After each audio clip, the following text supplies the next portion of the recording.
Even though True. we are the best burst in the game, it's actually 30% less than it should be.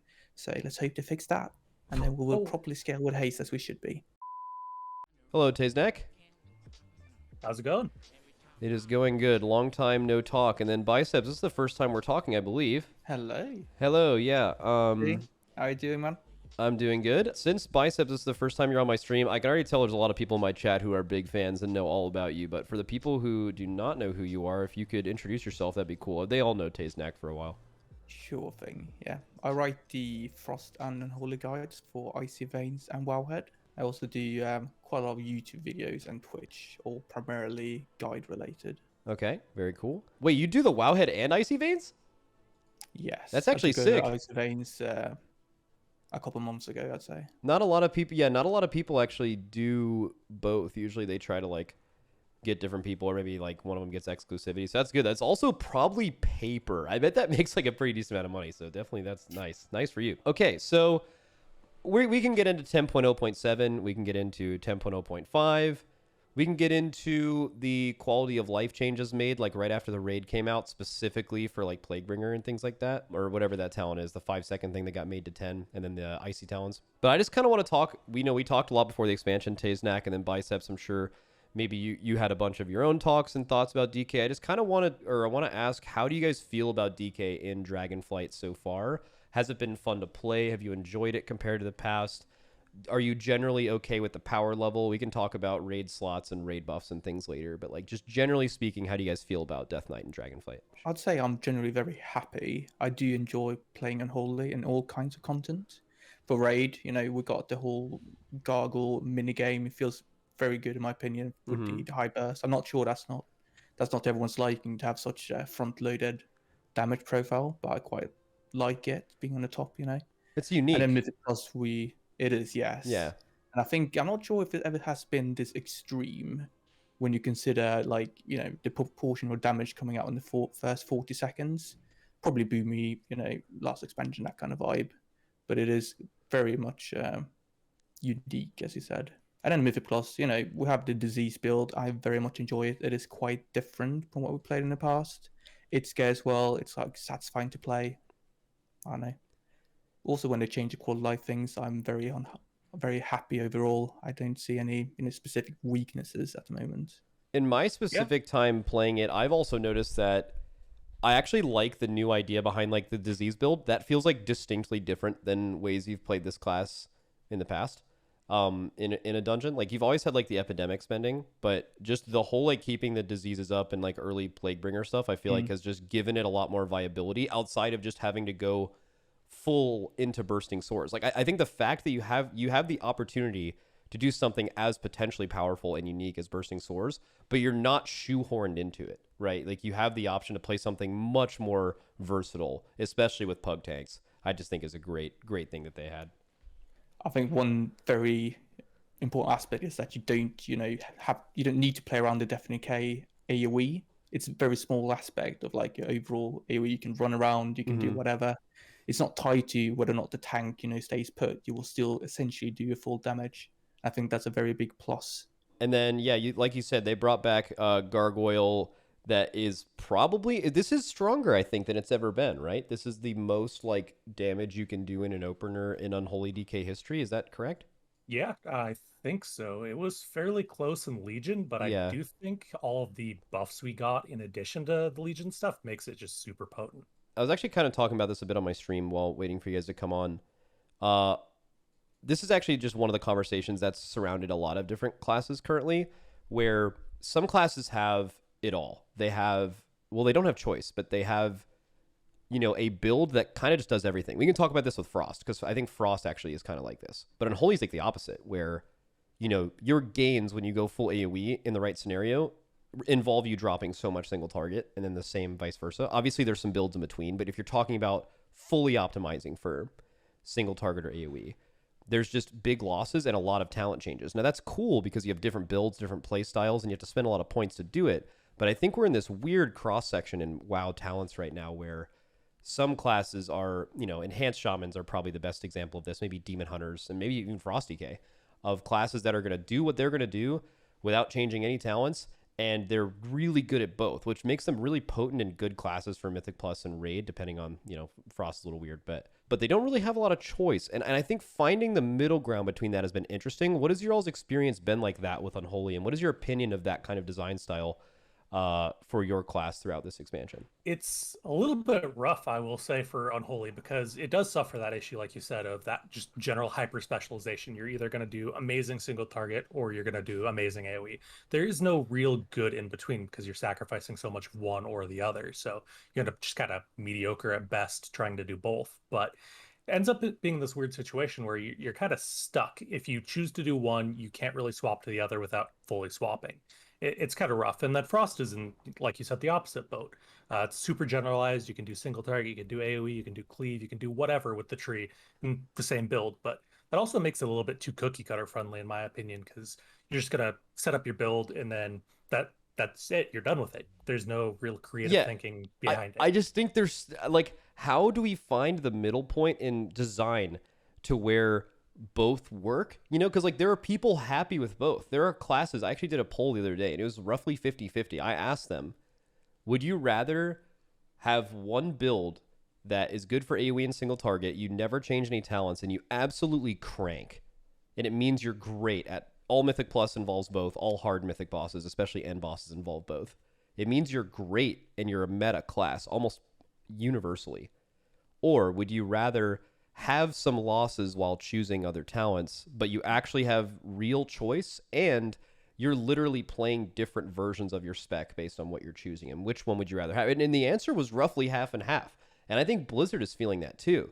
Because like, what does Blizzard do to change that? I mean, you kind of saw it in the most recent notes. We'll talk about them later. But like Frost, they clearly were trying to overbuff parts of Frost that you don't currently use, right? Like they're trying to get you to consider a Glacial Advance non-breath runic power spending AoE build and buffing Frost Scythe and buffing Frost Whelps and things like that. Like the stuff that you're not choosing right now in the cookie cutter build, they're like trying to make it way more attractive to obviously make it less cookie cutter. But like, how do you do that without nerfing the overall power level of like what your class could be without all that stuff? I think it needs to be well balanced. Just to give an example with Unholy, right? We have this disease raid build, which is so close to being a very good single target with good AoE potential, right? We'll talk about what the changes because that enables this. But generally, right, if you want to spec into Epidemic, which you really quite like for any, burst AoE situation, you have to sacrifice, it's almost 10% DPS. It is too much. Whereas if that sacrifice was a 2-3%, it would be a much more important choice to make. Like you could make it in specific scenarios and don't feel bad about, dropping 10% single target. And I feel that's the sweet spot you want to be at, that you drop a couple % single target to gain quite a lot of AoE. Yeah, you feel like the drop off is too big, yeah. Yeah, it needs to be well tuned. Also, it shouldn't be the case, as you said. I don't like it when it's a cookie cutter where you run the same talents all over the place. You should be able to sacrifice some single target. I just don't want it to be more than 5% maybe. That would be like a good threshold for me to when I can consider going for more burst AoE, for instance. Okay. I want to ask you guys a little bit, because we talked about this a little bit in the chat and I know people are like super passionate about it. Your class currently is single target, especially, has an insane benefit from power infusion. It doesn't make it like the absolute best class. Like if you're just looking at pure single target, they're in the realm of other classes that are at the same level, but they're almost universally getting PI when a lot of those other classes are not. Does that worry you guys a little bit for like your spec going forward? I mean, historically in the last expansion, I can think of one class for sure, but some people would also argue Venthyr Moonkin on top of Demo, where they definitely got nerfed because they were getting PI, because they had such a good PI interaction. They probably would not have been in need of nerfs if they weren't getting it. Have you guys thought about that at all? And if there's any potential solutions to DK that have PI? Just for reference in chat, I can pull up like a little bit of like I don't know if Blood Mallet is insanely accurate, but just looking at like how big PI is for DK, their gain is like a solid like just 3k higher on the fight than the next best class, and like more than double the average, and that's including holding PI for an entire minute to kind of make it work. That's just like the gains are just so. I mean, actually, I think this is a bigger chart than like even Demo gain from it last expansion. So like, does that concern you all? And just, I don't know, just let you give your general thoughts on it. Generally, I'd say like it's a hard issue to tackle because we do have that, pet interaction with haste. We do have the gargoyle interaction with haste, which just makes it absolutely absurd. But there's no real easy or good way to bring that back. You could, increase gargoyle's cast time, but then haste value is going to spike at specific values when it hits that break point, and that'll become even more important. Or you could, reduce gargoyle's cast time to get the opposite problem. But there's no good way to nerf it for Unholy without just neutering its burst. And like you said before, like that's all it really has. Taking that away from it would just leave it kind of like a spec that doesn't do anything special. What do you think, Bicep? I think it's a blessing and a curse, right? When you play in a progression environment, being the PI target, right, means that you're much more likely to be brought to any fight. Because, the raid can gain so much value by using PI on you. And then obviously it feels good to get PI as well. I love to get PI, But in the same way, not getting PI then becomes a much bigger problem. If you play other classes which don't generally get PI, it doesn't really matter, right? You compete against everyone else when no one really gets it. But when you're playing Unholy, you don't get PI. It's like, not playing your class properly. It's such a big part of, maximizing your damage. And when you don't get it, it's like not the norm in a sense. It's the exception in a sense. I think it's very tricky. I very much like interaction. We've got this like quadratic haste scaling with our gargle. Yeah, it's insane. Love that. Yeah. It's absolutely insane, and it's like noticeably more fun to play. I've just always felt like that's maybe, and this isn't going to be like this giant PI conversation in general, because I think a lot of people have takes on like overall PI's health for the game. But one thing we do know is Blizzard has directly addressed this, said the opposite of what people think, and they're doubling down on it, and 100% it will not be changed this expansion, so there's not really a lot of reason to talk about it. But I do think you brought up a really good point about it, is that it's the feeling of what it feels like to have it and then have it taken away. It's like you're on drugs. It's like you're on a drug that like makes you feel insane, and then like you're off of it, and then it's just like, okay, I don't feel that same. So like being on it in the first place was like, damn, like I actually know what that feeling is like. It's just kind of the same thing with PI, where like like look at Devastation Evoker number 2, right? The difference of them getting PI in a lot of cases, as far as I'm aware, is actually the difference of them extending their cooldown by like 12 seconds or something like that. Like when you don't have it, it's going to feel that much worse, because like not only are you just doing less damage, which I think some people care about that, but your class is literally less fun to play. So like having someone else give you a button that just increases your fun, having it taken away feels bad. Yeah, definitely agree with you there, especially in Unholy's case, where without PI, like it's kind of middle of the pack. Like you're not going to burst the highest, you're not going to do anything super special. You're just going to be kind of middle of the pack DPS. Because if you're looking at like Warcraft logs, you're looking at the highest single target parses. Like that's almost entirely with Unholy getting PI, because everybody knows it's so good for it. You take that away, and Unholy is just kind of mid. You know what I mean?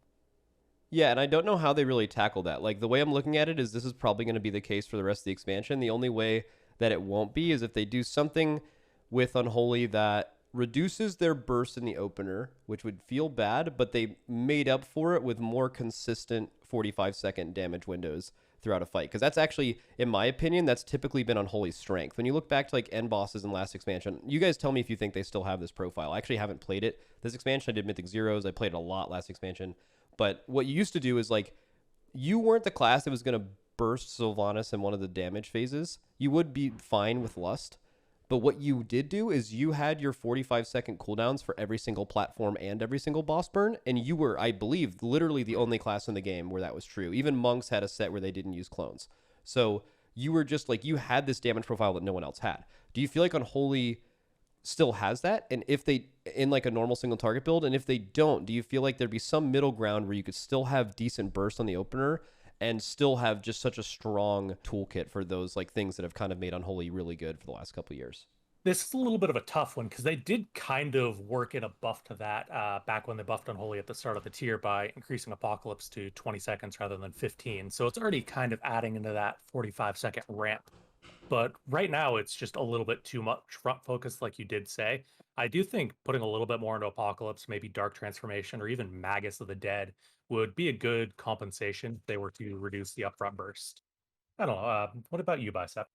I don't feel like the 45-second cooldown window is that strong, though. If you look at the damage profile, it is, the cooldowns themselves, they don't do that much. Obviously, nice cooldowns, you do more than without them, right?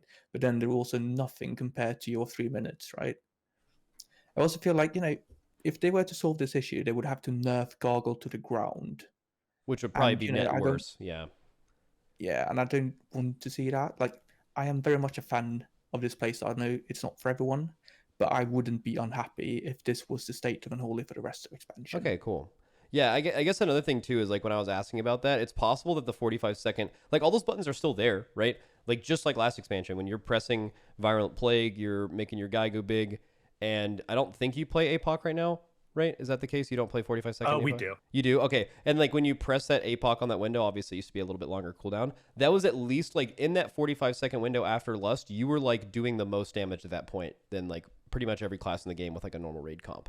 So like, do you guys still feel that like you have a little bit of something, or do you feel like it really is kind of like your strength is just truly being like a one-dimensional three minute, although I say one-dimensional is almost a bad thing, but it's like the most damage on Earth in a 3-minute window. There will definitely be a boss this expansion where like Unholy DK's lineups will trivialize a fight. Like with 4 raids this expansion, there is no way that that won't happen. To me, you do your opener, you do that properly, you do your 3 minutes, you do that properly, then it really doesn't matter what you do in the middle. That's but the is kind that of good though? vibe we're getting. So, Yeah. no, not really. I don't know. It feels bad to a sense. Like I get a lot of feedback from people saying that, oh, I'm doing so much damage in open and then I'm just dropping off. And there is definitely that feeling, right? That you're topping, you're twice everyone's DPS on pool, and then, slowly trickle downwards, right? And that feeling is not great. I agree with that. I think and those 45-second windows now, that they kind of like peak around tank DPS, and then between them you're doing like healer DPS. It's pretty rough, dude.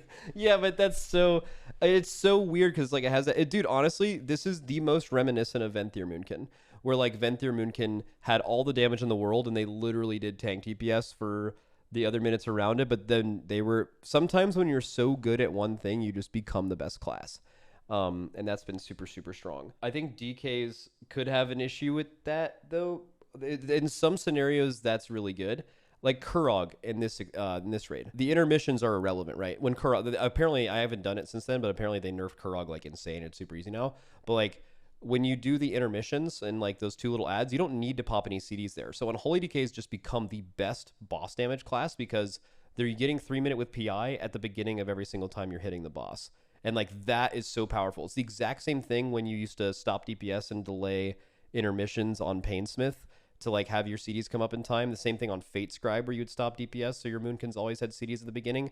It's such a powerful thing that you could literally build your strats around it to have multiple of them. Now, speaking of multiple, the last time like we saw multiple DKs being brought all the time was Castle Nathria, at least outside of certain fights. Like obviously Sepulchre had a few fights where double DK was very, very, very good. Things we saw change since then outside of Unholy having like pretty much a perfect damage profile for that raid was they also had like a stronger AMZ. I've been saying for a while that I've thought that DPS AMZ wasn't too far off of what it should be, but it should be way higher and probably around the tank scaling of HP, just like made a better cooldown. But now in this expansion, especially with Frost, they've kind of made it to where you can use it almost as like a runic power gainer when you're trying to keep 100% uptime. How do you guys feel about AMZ currently? Do you think, just what power level do you think you guys desire for this spell? Is this something that you feel like it's Castle Nathria version? I think this is a take that people have where Castle Nathria, it got over nerfed because of how good they were damage wise for that raid. Like I'll give an example. We would have still brought 3 or 4 DKs if they didn't have AMZ. That's a fact. They were just that good at the raid, and maybe AMZ got nerfed because of that. What do you guys think is the natural power level for what this thing should be? I think slightly stronger would be good. I still feel like it's definitely a cooldown you assign, and which is helpful to the raid, but it's not one of the strongest cooldowns in a sense. It's gotten into this bit weird region, right, where DKs quite frequently want to pop it early for DPS gain, and I'm not too sure how healthy that is. It's also one of the reasons like Frost DK, so it's good in the raid. They leverage that assimilation talent to gain, infinite breath uptime. And we end up in this scenario where the raid wants you to pop it at one point, and you're like, I really want to pop it in my opener to feed into my gargle kind of vibe. And even though that's nice, it's good for a casual environment where it's not that coordinated.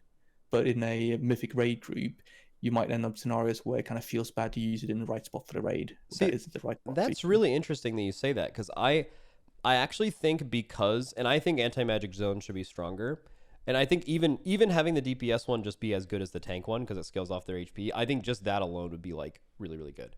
But the fact that it gives them a damage increase now, I actually feel like because it's actually not super, super, super powerful, that it actually becomes okay to use it as a damage cooldown. Where I feel like in fact for our DK in progression, our DKs when we use them, we let them use this entirely based on themselves, and it's as long as it's getting absorbed, we're just like, okay, it's having value, because it's not strong enough, you don't feel like you need it to live something. Where if it was stronger, I feel like that feeling of losing damage to use it in the right spot would actually be worse. So it's kind of weird.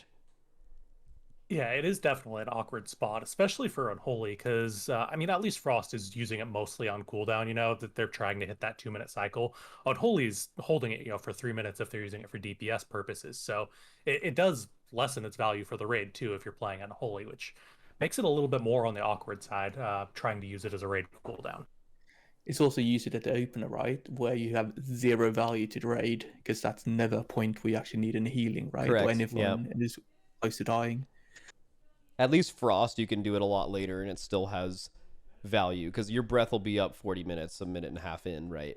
Where like DK, sending it in the first 30. How many times are people dying to raid damage in the first 30 seconds of a fight? It literally never happens, right? Unless like someone makes a mistake. So it is purely like a greed play, but you can get away with it for sure. That's going to kind of tie into my next topic, which is so going into this expansion, they added a lot of like raid viability to other specs. They made rogues required to be in the raid.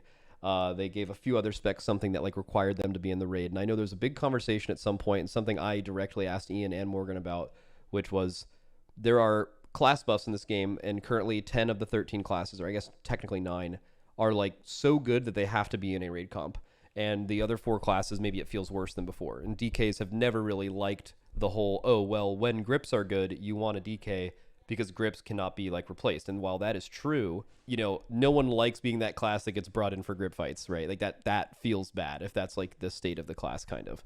So they gave them a few other things this patch, and some of them I think are really valuable, and I'll let you guys kind of talk freely about them and how you feel about this. I think Death's Echo definitely gave the class a lot of viability, and I think is one of the singular best changes in this expansion. And we'll kind of talk about how hard it is to get points in your capstone level, because I think that definitely matters when we're talking about these things.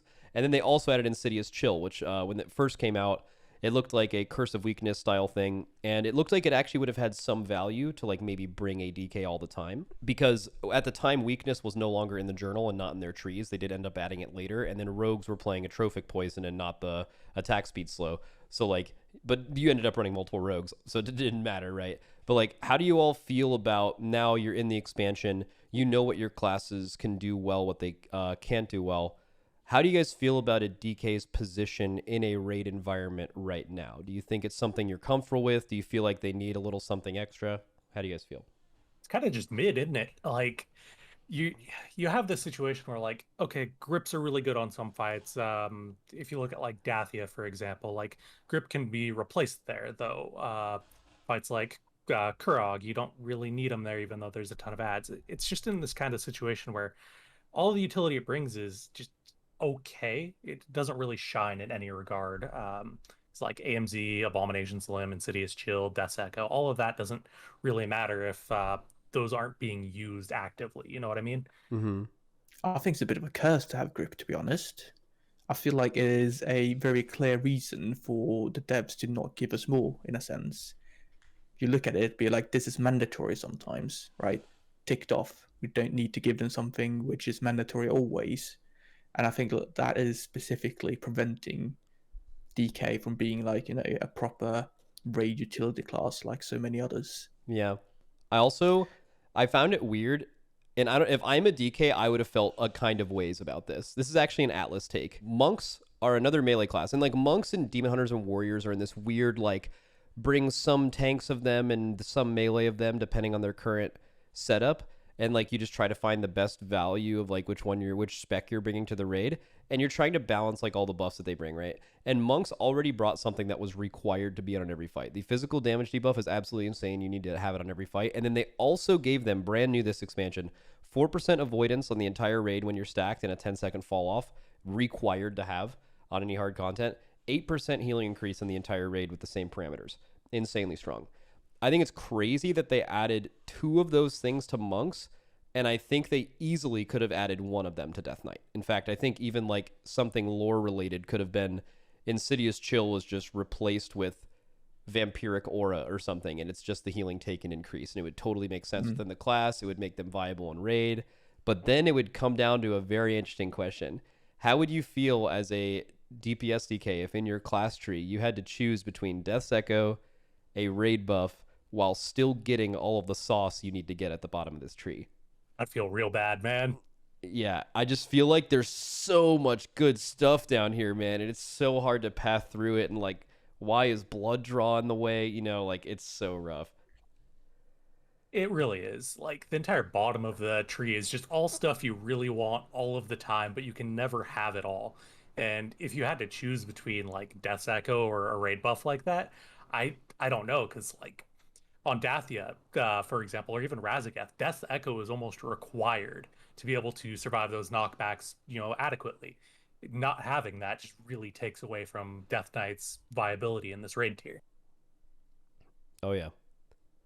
Go ahead, Biceps. I want to make one comment. I feel like obviously we didn't get a raid buff. However, I feel like we must mention the tankiness of DK in current content. Oh yeah. Like, I have never felt so good with playing the raid because I never die. If I die, I have to royally mess up. There is no other situation where DK will die because there's so much stuff stacked onto each other. It's actually That just unkillable. makes us. Yeah, I'm not sure what other class is tankier than a DPS. DK Probably, if you're looking at raid encounters, probably the only thing tankier than a DK would just be any class with a singular cheat death, just because cheat death is completely absurd. But even then, if you're going to talk about the non-cheat death tier of classes, the non-cauterized literal cheat death, or like pod tender elastic expansion, I think DKs are actually in a class of their own. And not only is it because they don't ever get knocked back, or because they have more health, or because in the worst possible scenario, you could death strike through any amount of damage that you receive. But you don't even need to do that in this tier. Like, having 40-second AMS and the amount that AMS is fucking nuts. What sorry, you guys who are super geared right now, how big are your AMSs? Like, I'm at 200k, I think. Okay, you get a 200 plus K absorb. Forget the fact that it immunes mechanics, because like that's obviously been the famous like long-standing thing that makes AMS really powerful. But just having a 200k plus absorb every 40 seconds is alone just absolutely brutal. Like, it's so insane. I completely agree with you. I think they are probably the tankiest in the raid, and that kind of brings what I'm trying to tie this all into is you're trying to talk about it on Unholy DK's placement in a raid. We can talk about Mythic Plus in a minute. Blizzard has done a pretty good job of one thing. Unholy does not have a single button that puts them in the raid on every fight. 9 classes in the game do. They do not have one. They're one of 4 that doesn't. But I feel like with the combination of their tankiness, the fact that there's actually not a ton of plate DPS that are good at the moment or weren't in progression, so you needed a class to kind of soak gear, and then you're just looking at end bosses. End bosses have historically had pretty good grip value. I think both the last 2 bosses of this raid have like decent grips. And like Dathia, for example. But as long as they're consistent in designing near end bosses that need some level of grip, I think if you combine the damage profile potential of what Frost can do and what Unholy can do, I think it is likely that you will play a DK, a one of DK for every single raid in this patch. That's what it seems like in this expansion. That's what it seems right now.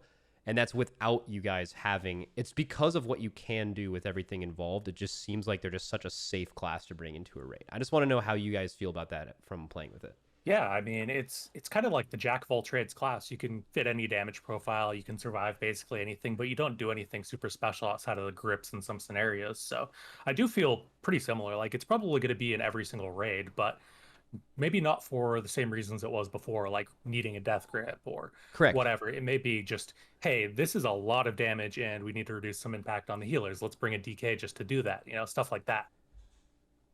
And also, whenever you bring a priest, it's just more DPS, right? If you imagine the PI Boston being, this provides this much DPS in a raid, if you bring an Unholy, that just increases their value so much. Absolutely, so it yes. might just be... But another weird thing about that, though, is assuming a healer priest. And I did see someone run this. Apparently, it's still more DPS for a Shadow Priest to hold their PI for an entire minute. It's more raid value single target for even a Shadow Priest to PI in Unholy DK. let's not cross that bridge yet, because I think that's gonna make Shadow Priest just absolutely end it all. But that I like would never force a Shadow Priest to PI me. That Same. would just be Same. rude. Same. Yeah, I heard someone Same. running the numbers earlier, and they were just saying that, and I'm just like, dude, I wouldn't even have the confidence to go up to a priest and ask them to do that. I just wouldn't even be able to do it. I did run the numbers on that, and it is better. But I told everybody, if you try to get your Shadow Priest to do this, I will shame you in the DK Discord. Yeah, you Do should not be tempt shamed. me. Yeah, that is fucked up. But I do think, you know what's funny? Of all of the things that we are talking about that are gonna put DKs in raid content, because I think they have so much value, everything involved. And tankiness is not an underrated thing, by the way. Like, when you're finding classes that are close, tankiness to the level of you're almost as tanky as a cheat death class has so much weight to it. But funny enough, the thing that they added to DK, and they even put in their capstone level to make them more viable in raids, I believe this was in a direct response to them being... We basically said, hey, these classes, Hunter, DK, Shaman, these classes don't have something that really gives them any value, and outside of grip. And they responded by making Insidious chill. And I think it's funny that they're being brought this expansion, and I think they'll continue to be brought because they just have so much value. But none of it has anything to do with this spell. And I don't think you'll ever select this spell. And I don't think I ever used it, no. Yeah, I don't think you ever will. And my only question would be, what do they consider doing regarding that? Because I just think just seeing Insidious chill and blood draw in the capstone level of the talent tree just feels so strange. Because like you could easily say someone actually said it in chat. They said easy fix, but I don't think it's a good fix, right? Is just swapping blood draw and Insidious chill a good fix if it doesn't solve the problem of why is blood draw here in the first place? That would be my take, is that Insidious chill, if it's a one pointer that allows you to path, it's decent, but then it just kind of, the eyesore is blood draw. Yeah, and swapping those two, if Insidious chill remains a 1 point, lets you grab all 3 capstones, which is also not good. Yeah, too strong. It's a bit tricky. I do, blood draw. I feel like there is some value though, because I feel it's kind of sheet death in a way, right? If you do stand in something, it triggers and it heals you, right? But I would for almost no healing. Times, yeah, I would most definitely want Necro instead. But most cases you can't really pick it, unfortunately, which is quite sad. Yeah, the fact that you guys are as tanky as you are right now, the fact that you got Will the Necropolis as a DPS DK is just so ridiculous. This is an insanely powerful button. Do you guys even select this right now? Usually not. Depends on your build, but just imagine you're that tanky and you're not even taking this button. That is insane. Yeah, it depends if you need Death Echo or not, right? Yeah. I mean, Death Echo is just such an insane ability.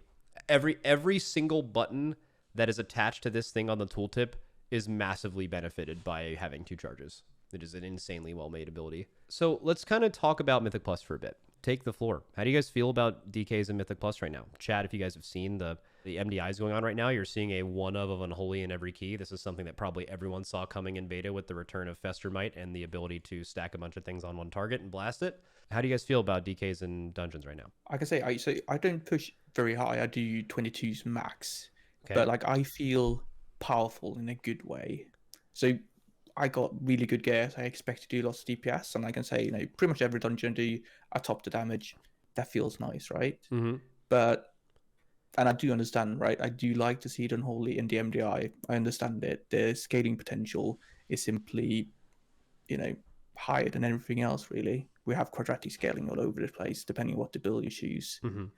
But then I also find it difficult because I didn't have the view needed to understand, why isn't Unholy brought to, push keys, the maximum? We're very tanky. Is it the utility? Is the damage not quite there? Or aren't the right people playing Unholy DK? That's what I'm kind of wondering. We're not going to do some massive Mythic Plus conversation, but I think certainly when something falls outside of the top 3 to 4 perceived best classes to do something, it ends up having a lot of the best players also swap off of them. So it's like a combined effect. It's just like when a class gets nerfed for having PI, and then they get nerfed to where they're not only getting their damage nerfed, but they also become not the best PI target, and it feels like they got nerfed twice. That's what it feels like when you're a class that isn't in the perceived top couple of classes. It's because it also loses the super, super banger DPS players not playing it. Yeah, and that ended up kind of going over twofold if we consider Frost this expansion as well, just because Frost has a lot of potential in Mythic Plus, but none of the top players are playing it, so you don't really have those people there who can really take advantage of what Frost can do in Mythic Plus. The dungeons aren't well designed around it either, so it kind of ends up being twofold, where this perception of Frost really sucks in Mythic Plus happens, even though Frost can be really good in the right player's hands, with the right group, stuff like that. I think Frost requires way too much support from everyone else to be good. Is the best way Jesus to put Christ, it. yes. Yeah. When you need 2-minute breaths to be competitive, it's incredibly difficult to actually make that happen in a Mythic Plus run. I would be willing to bet that if you pulled a Mythic Plus dungeon on any key level above 20, not only would a Frost DK live, but if you were able to actually have them chain breath realistically to where it's up all the time, or it's lasted long enough to where they can pop it on a new pull after you're doing like RP or walking somewhere, which I think in some dungeons you could acquire this. Again, this before people start freaking out. I understand this literally will never happen in pugs. This could only happen in a group of very, very good teams trying to accommodate it, which none of them are playing one right now. So there's nothing to go off for this. I think Frost DK would be as good as any class in the game if this was true. I think Frost DK AoE on Mythic Plus amounts of targets with breath up permanently will compete with any other class, and they're unkillable, and they provide a lot of utility to the group. This is just so hard to pull off in practice that how much better is it going to be than X when no one else has to even think about you at all, rather than having to build your entire comp around you? And I think this has just kind of been the years-long issue with breath, is that it's just trying to find a middle ground between breath being up and breath being down. Is breath the most controversial ability in the entire game? I swear it is. Like Probably, yeah. Like people who live or die. I will never play Frost DK if it's not a breath build. I love it. But I know people that feel a lot of people that feel the exact opposite way. It's definitely extremely divisive, and I don't know. I think there were some ideas in beta, right, where it's like you could run some talent where like when your breath is off cooldown, spending runic power reduces the cooldown of your breath by a lot, to where it just makes it so when it falls off, it's just up again quickly or something like that. I'm not sure. It's difficult, I'd say. I don't see an easy solution. I definitely feel like they need to lower the duration, right? But then you end up in the situation where either it's very, very bursty, or the cooldown doesn't really do much and it doesn't feel good to press. With Unholy Mythic Plus, I hope that we will see kind of a meta shift. I think it takes a while, right, where people start realizing that it does do good damage. Again, I think it's difficult for me to judge because I just run random pogs. That's what I do. I always just pog, which means it's very difficult to tell, are the people I'm playing with not geared, not skilled, or am I just, a better class than them, right? Which I always find very difficult. I would say the biggest issue with pugs that you're talking about that you're going to run into is when you are pugging content, you are playing with 5 people that are all doing their own thing. They do not have awareness for other people or other classes. That's like probably the most common difference. And Unholy and Frost are actually both classes that massively require that everyone is aware of what everyone is doing, and you're only going to see that in higher skilled groups. So I would just say pugging as a DPS DK in general, which is pretty much the highest level DK that's being played right now in dungeons, is just so much less optimal than in an organized group, and you're not really seeing that. Yeah, I'm very excited to see the MDI, and I hope, I like when people play Unholy DK, right? I just want everyone to play it, really. So I hope more people realize that it's both strong, fun to play, and should be brought to Mythic Plus as a, good class to bring. Yeah, someone in my chat brought up something interesting. Don't nerf DK based on the MDI. Unfortunately, it's definitely possible if it's too extreme. It's going to depend on exactly the pulls they can do in each dungeon, but there are scenarios where pulls are going to be possible only because Unholy DK exists, and I think that freaks Blizzard out. Hopefully that doesn't happen. But one thing that is true is that if you are an Unholy DK signing up for keys right now and having a hard time getting in, after one weekend of the MDI airing, that will be less true. Even though what makes them good in the MDI is that they're not pugging. You will get invited to pugs more. I did see in the group finder today a couple of DK, people writing that in the group finder. So I think it's starting. Like looking for DK? Yeah, it was like, hell yeah. DK, that kind of vibe. So it's coming. I can feel it. Do you know, by the way, are they running wound or disease build? I'm always curious about this because currently I feel like wound build has more burst potential, obviously, but it's not that different from the disease one. The disease build's really, really strong. I like I said at the beginning, I think the what Blizzard has done to make the disease build, I think it's a direct middle ground. It's like, how do you make a middle ground between DK single target, DK full AoE, and something in the middle? The disease build is the something in the middle. I think it still leaves a lot to be desired there, but it just makes you more relevant outside of it. You're still able to do everything while not fully specializing in one.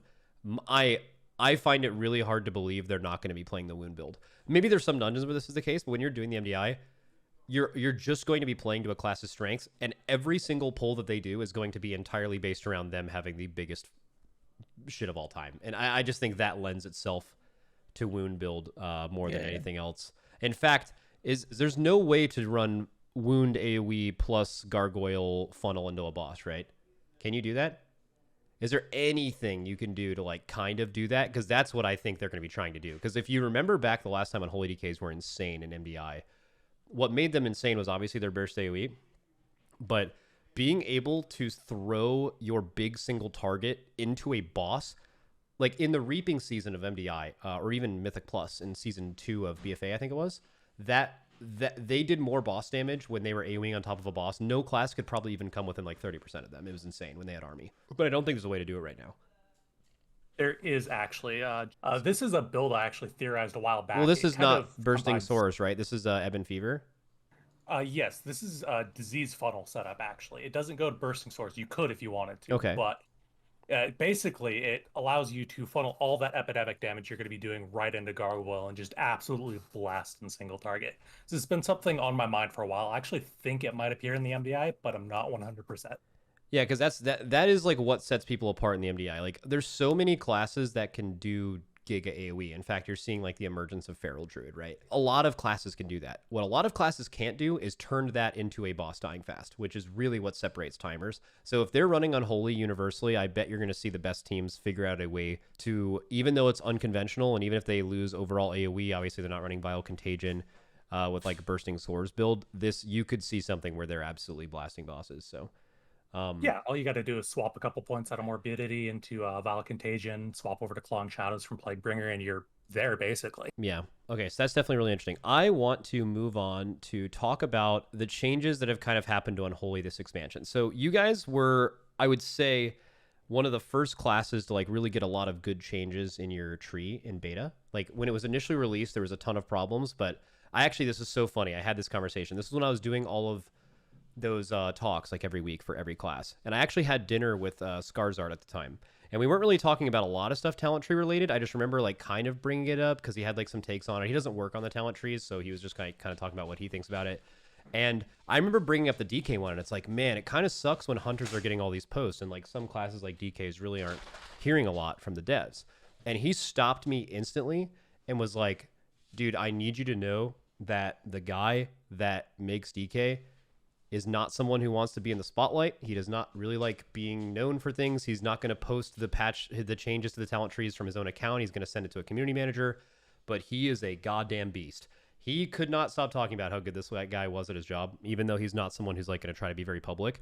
And I think that has definitely played itself out over this entire like beginning of the season. Like from where Unholy started at the beginning, or Unholy and Frost at the beginning, to like all the changes that have been being made, I feel like DK is just in like such an insanely good spot from a design perspective.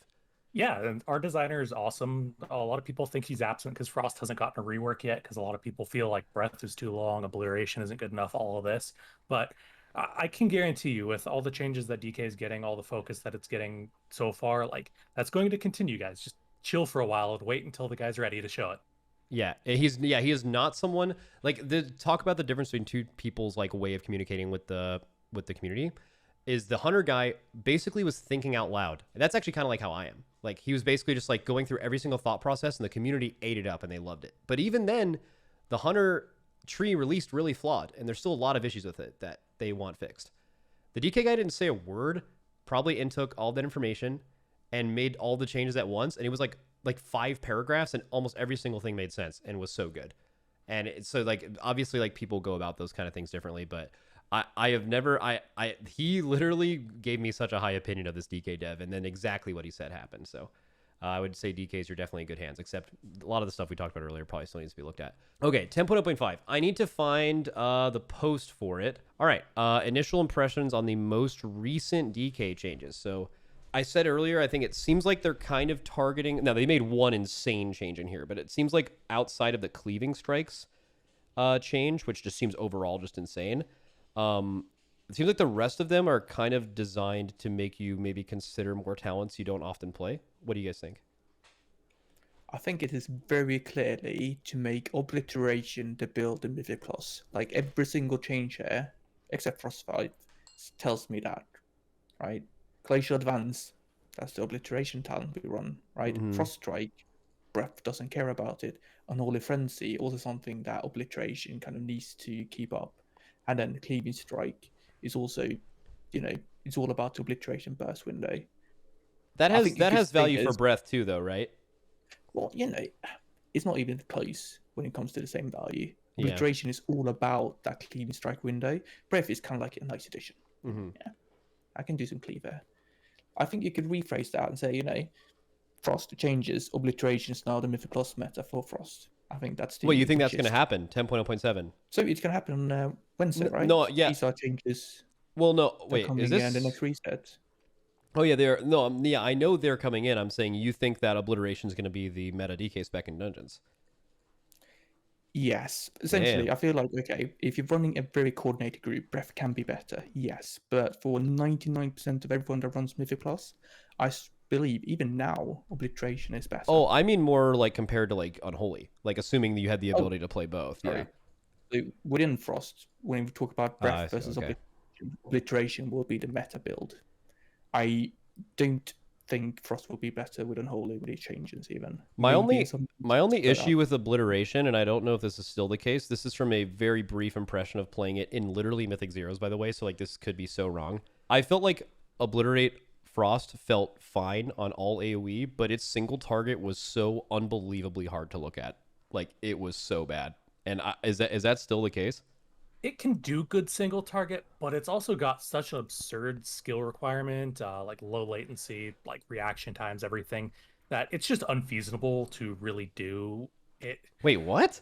Wait, I'm so confused. I'm going to say, I think that sentiment is broadcasted, yes, but I'm not sure it actually is true. When I play Obliteration, maybe I mess up a lot, right? But I don't feel like you need that high skill and low latency to do it currently. Oh, dude, I'm so confused. I haven't played Obliteration in so long. Why is there a low latency element? It's about reacting to natural killing machine. Okay, yes. Window. Okay. That's it, right? And obviously you want to do that, but I feel like the number of times it actually happens, maybe it's just me, right? I have really crap crit levels, but I feel like it doesn't happen that much. And with the forset, that gives you, when you hit Obliterate, something doesn't consume it. No problem at all for me to react to that. At least with my current settings and latency. I can understand it. I remember playing on the beta, it was awful because it was bloody American ping, right? From a European, it was impossible to play Frost. But now it feels good. Wait, how much ping do you get to NA servers? I think it's like 200-300, something like that. What? It feels terrible to test. Where are the PTR servers located? Are they in California? Far away from me, I think that's for sure. Because like we played Eternal Palace in London. And we did a Chicago server, which is like mid to East Coast ish, and it was only 90 ping from London. So I didn't know it was it must be the answer is it must be West Coast. Like it must the PTR servers must be West Coast. That sucks. That I didn't know it was that bad. Sorry. I feel like when it comes to single target, I think it's roughly similar to Unholy, right? Unholy plays the disease build. The single target is not great, but it's fine. I think it holds up to other classes that don't, go full single target builds in Raid or in Mythic class, sorry. So I think it's kind of fine. But as I said, I don't have the best reference because I can only compare to what the other POGs put out there. Mm-hmm. Okay. What is the highest keys actually being done by a Death Knight right now? Do you know that off the top of your head? I think in the 24 to 25 range. Yeah, there's a 25 costs. I'm just trying to see like what the highest like group that's just like steady running a Death Knight. I think that'd be interesting. I'd be interesting because like you never actually know. This actually gets brought up with tanks a lot in like what tank class is good. There's like a couple of tanks in Mythic Plus that are just like I just with being blunt, they're just like way better than everyone else, and whatever they are playing is going to like influence the meta so much more. And you always wonder, you never know exactly how good classes are in Mythic Plus, because like there's obviously selection bias when you're making a key. I did an example of this the other day on stream. I literally just listed a 20 Shadow Moon, which is on NA, by the way. On EU there's way more signups, and I could pick from 7 Prot Warriors, 5 Devastation or Preservation Evokers, 5 Resto Druids, every single DPS comp you would want, all with high Mythic Plus score. And it's like, why would you ever select the other things? Because you have that available to you anytime you're listing your key.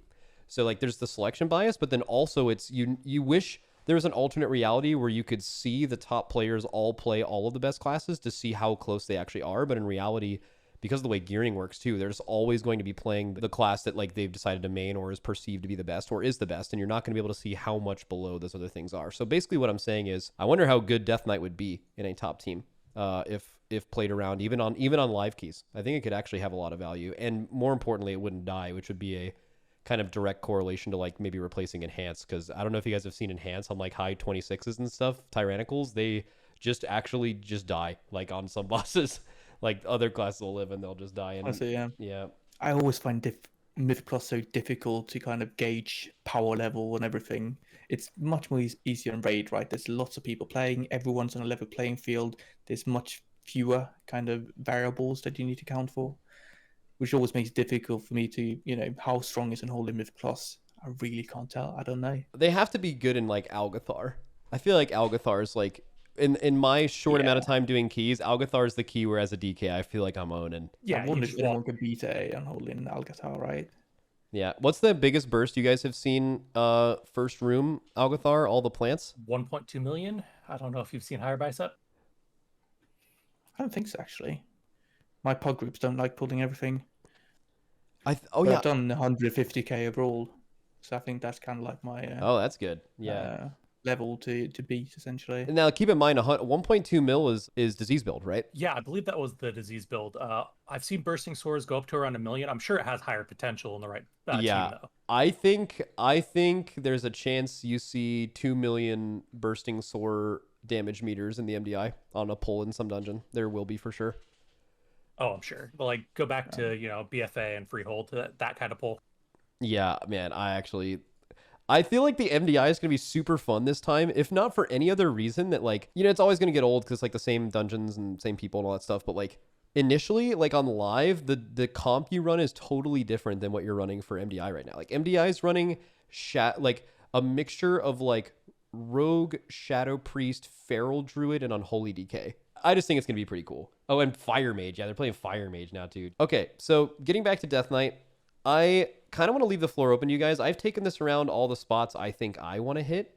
I just want you guys who are in and out of this every day, who talk to DKs constantly within your community. I know that DPS DK specifically is one of like the better communities, I think, in class discords. I think you guys have a lot to do with that. What are some stuff you guys just want to talk about? This can be good things, bad things, directions of the classes. This can be, nodes that exist on the tree that literally make no sense. Not ones that feel bad or aren't tuned well, but like they're just, the pathing here doesn't make sense. It should be somewhere else. You can kind of just have free reign to kind of go over all the things you guys feel like need to get looked at. Mind if I start here? Yeah, go ahead. All right. If we're talking about nodes that don't make sense, go into Frost DK, look at Cold-Blooded Rage and Invigorating Freeze. They're the penultimate talents right before Obliteration and Breath. Those talents just, they don't make sense for what they're meant to do. It's a penultimate talent. Those are meant to be things that are really, really good, really strong, but neither of these really do anything for what follows them. Like Cold-Blooded Rage, making Frost Strike proc killing machine when you already get that during Obliteration windows anyway. Invigorating Freeze, increasing runic power from Frost Fever is like, okay, this is just entirely passive. What am I supposed to do with this? This doesn't enhance anything. It's just extra runic power for the sake of extra runic power. So I would like to see those talent nodes changed up to feed more into their ultimate nodes following them, just to, I don't know, differentiate the gameplay a little bit more than what they're doing now. Okay. Biceps, do you have one? I would just like to agree on that point, because I feel like these talents, if they removed them, I wouldn't be able to tell the difference. because I feel like they are so unimpactful to my gameplay. I mean, They here's do. something that's close. Why do you never consider running? I don't think I've seen Frostworm's Fury or Absolute Zero this whole expansion. But I run into Mythic Plus. It's quite nice. Oh, you do? Okay. One with Puzzle Box gives you quite nice, dragons every 3 minutes. I think I wanted to point out two things. So one of them is Bone Grinder. I feel like that needs to be fixed because it's currently bugged, which I think hampers Frost in quite a significant degree. Just doesn't work most of the time. Is the DK guy aware of this? Because I don't want to spend like a ton of time on it if he is. Believe so, yeah. Actually, don't know. Yeah, I don't know. I'm not sure why it doesn't work, but anyway, outside of that, I think breath uptime is my largest issue at the moment. Oh, really? Okay, I've heard the opposite take. Infinite breath is incredibly detrimental to overall kind of. Obviously, it's fun. It's fun in a mythic environment, but the downside is just very large. Like if you can't keep 90% breath uptime, you're simply not doing well enough. I think it is simply too long, and it makes Frost much worse in Mythic Plus than it should be. This is crazy. I've heard the exact... Atlas has the exact opposite take, and it's for an exact different game mode. And it's basically, he feels like that Frost has the most skill expression right now than it's ever had on like a really hard raid fight. And I think there's probably a lot of truth to that. But also, if you look at it in Mythic Plus, you feel exactly the opposite. Obviously, there's so much planning going into how you allocate your Empower Rune weapon charges, how you time your AMZ, AMS to fuel your breath. There's a very big mini game for Frost DKs where they can optimize their breath uptime, and if they do well, right, they're going to do very much better than someone that can't do it well. And that's obviously a nice thing. However, you always have the downside that, mechanics forcing you to run out can cause you to drop breath early. And it's also a huge liability, I feel like. Yeah, having any class... like the idea of having to stick to a boss, for the entire duration of a fight to do optimally is a great one. And I'm also not a fan on how you need to use your defensives, optimally in order to fuel this. AMS, yeah. I want breath to have a maximum of 40 seconds. I think that's kind of like upper limit where I will feel comfortable. And I think there should be some mechanic that enforces that quite strictly. It means that in Mythic Class, they can tune your damage around other parts. Like currently, breath has to be up all the time, otherwise you do crap damage. I want breath to be up some of the time and the rest to be buffed so that you kind of have a more even. You have your burst windows, you have your downtime DPS, that kind of vibe. That's what I'm looking for. I also think this isn't a general thing for design for breath. I think that it needs to have something attached to this button that makes it so it comes off cooldown faster. Because like if you're praying, the issue with breath is that when you're playing breath, when you're in breath, you feel great. But when you lose it, you feel horrible. I think we're making in its current form, at least, not in your 40-second version. They need to do something about making it feel less horrible to go away. And I think something that could go into that is very similar to like this Glacial Advance talent or something like that, where there's a talent somewhere where when you're spending runic power, it can be something different than Frost Strike, or it could be applied to Frost Strike, where that is reducing the cooldown of your breath massively.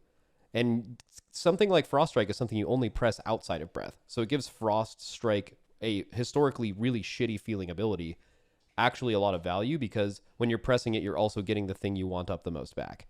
And like, I feel like there needs to be some line in between there if they want to continue down the breath thing, because it's so controversial. Even as you're saying this, right? You're saying this is exactly what I want it to be. Chad is like, fucking preach, this is what I want. And then there are people like, this is the most fun version of breath I've played. I feel like Frost is in this permanent conundrum of like, you either love this or it's so deeply flawed. And I don't know how you deal with that other than trying to keep it as an option, but just make it less feels bad when it goes wrong. I do actually, I already posted about this on the forums, but there is a potential solution to this exact conundrum. Would be adding another talent to the tree, replace something like Improved Rhyme that nobody really cares about anyway, that lets you choose between higher runic power spending, breath, or for example, or just all runic power spending abilities. So you have the option to go into a really long breath if you wanted to, or go into a shorter, more bursty breath if you wanted to. But just a talent that increases runic power cost and increases the damage proportionately would do just that. I also want to bring up something else about Frost. When I played Conflict and Strife in BFA, I loved Chill Streak fights. I thought Chill Streak was a button that just felt amazing to press. Like it was going to pop off, and it just, I don't know, you saw it bouncing and it was just nice.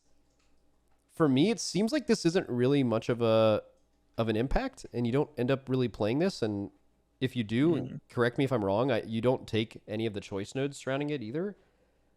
How do you guys feel about bringing back Chill Streak? This is something I was really excited to see be brought back, but it just hasn't really been played.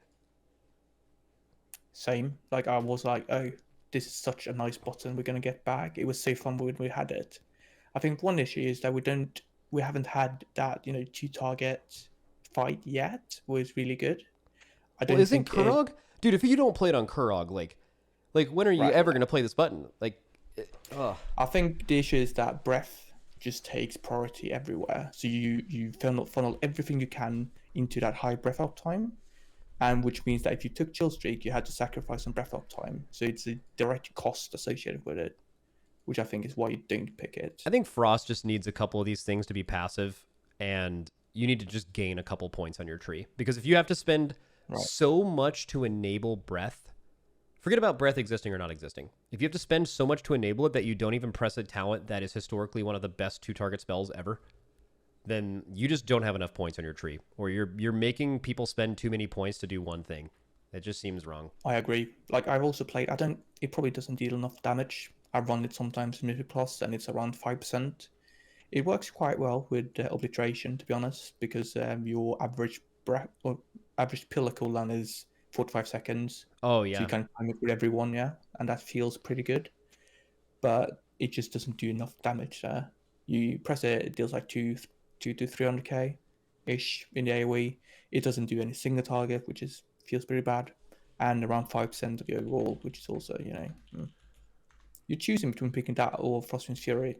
So the choice is difficult when you can pick a big dragon, which just deals a huge amount of damage every 3 minutes. Yeah, and that kind of leads into kind of my other issue with Frost Trees, other than the general cookie cutter friendliness that it has. It's just got a lot of talents that feel like eat your veggies before you can, have your candy kind of thing. Like I mentioned, Cold-Blooded Rage, Invigorating Freeze. There's also Improved Rhyme, Improved Frost Strike, and Runic Command as well are just like a little bit weird. They're rough. A lot of those talents, they don't really feel like they need to be there. If they were to open that up, give Frost a little bit more points to play with as well, it would lead to a lot more build expression, a lot more versatility, being able to take stuff like Chill Streak. So, I don't know. It's an awkward spot for sure. I'm looking for 10.0.7 notes because I do want to look at the Unholy changes. And I want your all's take on them. When I initially looked at these... Yeah, I have them right now. When I linked them to you guys, or when I initially read them, I thought that Epidemic swapping place with Unholy Blight, I didn't understand the reasoning behind that, because I feel like those are both buttons you want all the time. So is it like kind of like a net the same, or am I looking at that incorrectly? So it's specifically related to our Raid Disease build. What happens is that if you run that build and you want to pick up Epidemic, you have to sacrifice 10% DPS. That's just it. Oh wow, okay. When you swap places here though, you can pick up that Epidemic version and only sacrifice 2% single target or less. Okay, that's really good. Yeah, so it creates this potential hybrid build, which doesn't deal as much damage as the pure single target one, but it's quite close and deals much more AoE. I feel like of all the spells that they've decided to put in the talent tree and make baseline, Epidemic feels like one that should be baseline. I don't know if that's been talked about a lot, but it's strange to even have to select this, because like it's just something that's like so core to your spec, but who knows? I can tell you that when you run the like Clawing Shadows version of the raid build, or anything that doesn't pick Epidemic, right, and you're going from the boss to the trash, you're like, I feel trash now because there is literally nothing I can do to do AoE damage. So I very much agree that Epidemic should be baseline. I feel like it's one of the buttons which just, it interacts so naturally with our kit, being the AoE RP spender, and not having it feels incredibly bad in any AoE scenario. They changed Rotten Touch to be 10 instead of 6. This is like the third or fourth DK button now, this expansion, that they've upped the time for quality of life. What kind of interaction does this have for you guys? It actually opens up a potentially new build, because Rotten Touch going with Clawing Shadows, increasing its duration to 10 seconds, really ups that uptime on it, allows it to really shine. Doing some test math, doing all the theory crafting around it, ends up pretty dang close to our traditional single target build if you wanted to go with a Rotten Touch setup. The only issue I have with it is it's based on sudden doom, which just never feels good. Okay. Oh, Runic Mastery, something that I think you guys have been ignoring in this expansion. It used to be just a runic power increase, right?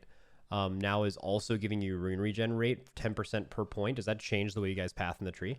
I don't think it does so for single target, does it? Because I already picked this up in Mythic Plus, actually. I've started doing that lately. I'm not sure if that's inting myself, but I don't see this changing much of any other builds. It's just going to make it nicer for Mythic Plus, where I already pick it. Okay. Yeah, and it doesn't even do very much. Looking at the how it interacts with everything, it basically ends up being like 0.9 or 0.18 more runes per runic corruption proc. It's okay, but not great. It's a bit odd as well. It's not like we need the resources. I think they looked at this talent and saw like, no one is picking this, so we should try and increase its power. But the thing is that you can't really increase its power. Giving us more resources, we don't need that. Yeah, that's the Yeah. weird thing about resources is I feel like your all's resources in your gargoyle, it's like you could take all you could get, right? But I've actually think it's an interesting thing that I've seen with Unholy in this expansion. It's actually one of the worst feelings. I think this is the worst feeling you can encounter as a DPS in WoW, other than like popping your cooldowns and dying. But like a conventional one where like everything's normal is capping on your resources and that being the correct thing to do. Like any resource. I just think that feeling is bad. Like when you, I don't know if this is true this expansion, but last expansion, even if you were capped on runic power, the best thing to do for like 3 to 5 targets was to just put down your D&D and spam Scourge Strike anyway. Like you Scourge Strike until your D&D is gone and you cap runic power. You probably don't do that anymore, but just that just as an example of that feeling of any time you are, and then now that Unholy is so resource, you are full of resources this expansion compared to the past. There's like no downtime, but at the same time, you can feel like you can't spend your resources fast enough, and that just I think it's like a feeling of anxiety almost. It's like very very interesting to like try to do that. How do you guys feel about that? I mean, to start, we still do ignore runic power entirely if you go with the bursting source build in AoE. It's real bad. We waste like thousands of runic power, but the resource overcapping issue is actually a really hard one to tackle because between our cooldown windows, we actually get really close to the point of starvation, but then our cooldowns come back up at those 45 seconds. You get the rune regen from Apocalypse and all that, and it feeds back into it so much that you kind of recover and then you can go on for the next 45. Well, then it sounds like it's good then. I mean, that just sounds like that works well. Okay. Yeah, it's just flooded during cooldowns. I think the issue comes when you are flooded onto resources where you want to press both, when there's no clear like winner of the two. So currently, when you run the disease build with class, it is much more worthwhile to press epidemic than pretty much anything else. So it feels fine to cap on runes because okay, I'm using my runic power, which is much better. So the issue comes with the wound build, right? That you can burst your wounds and you can press epidemic, and both of them deal a ton of damage. So it feels really bad to be generating so much runic power that it's just wasted. That you could have been, I could have used that to press epidemics, but I can't afford it because I need to use my wounds up. And I think that's the only real scenario currently where it feels bad with the overcap. I have something, I kind of want to switch lanes a little bit. This is something that I think the only person I've talked to, other class I've talked about with this so far is actually Moonkin, and Windwalker a little bit, where Moonkin right now is so propped up by their tier, both in gameplay and in damage, that I'm a little concerned about them going forward. Same thing with Hunters. Hunters are propped up right now by a weapon they're not going to have next patch, which is a big reason why I think they just got 5% buffs, even though single target, they're pretty strong. Windwalkers, their really poor single target is including the fact that, their Rising Sun Kicks are permanently doing 30% more damage right now, and their single target still sucks. How do you guys feel going into next patch with Puzzle Box being rotated out of the Mythic Plus pool? I'm assuming with Unholy, you'll almost certainly still run one just at whatever eye level you can get it at now. Hopefully you vault it. But obviously other classes relatively are going to gain so much more power by new and better trinkets potentially. Or maybe you guys have one of those as well. And you guys also have a fairly strong tier bonus, I'm pretty sure, as Unholy, correct? Yeah, it's very strong. I guess I would just ask how you guys feel about all of that. Do you guys feel confident right now leaving, if this patch were to end tomorrow with no other changes, would you guys feel confident going into a new patch knowing that you're losing the small amount of borrowed power that exists in this game right now is pretty strong for you right now and potentially going away? I mean, personally, for me, I would not feel comfortable going into season 2 with Unholy in the state it is, especially with its absolutely insane reliance on Puzzle Box, especially for somebody who's just re-rolling to DK in season 2, for example. If they don't already have it, they're done. Like Puzzle Box beats Trinkets about 45 item levels above it. It's that strong. And not being able to have it at the highest item level anymore is basically just like a 5-6% nerf to Unholy compared to if that had leveled up. Then we have our tier set, which is like 12% DPS. That gets bumped down to something that's like 5-6%. That's another major nerf.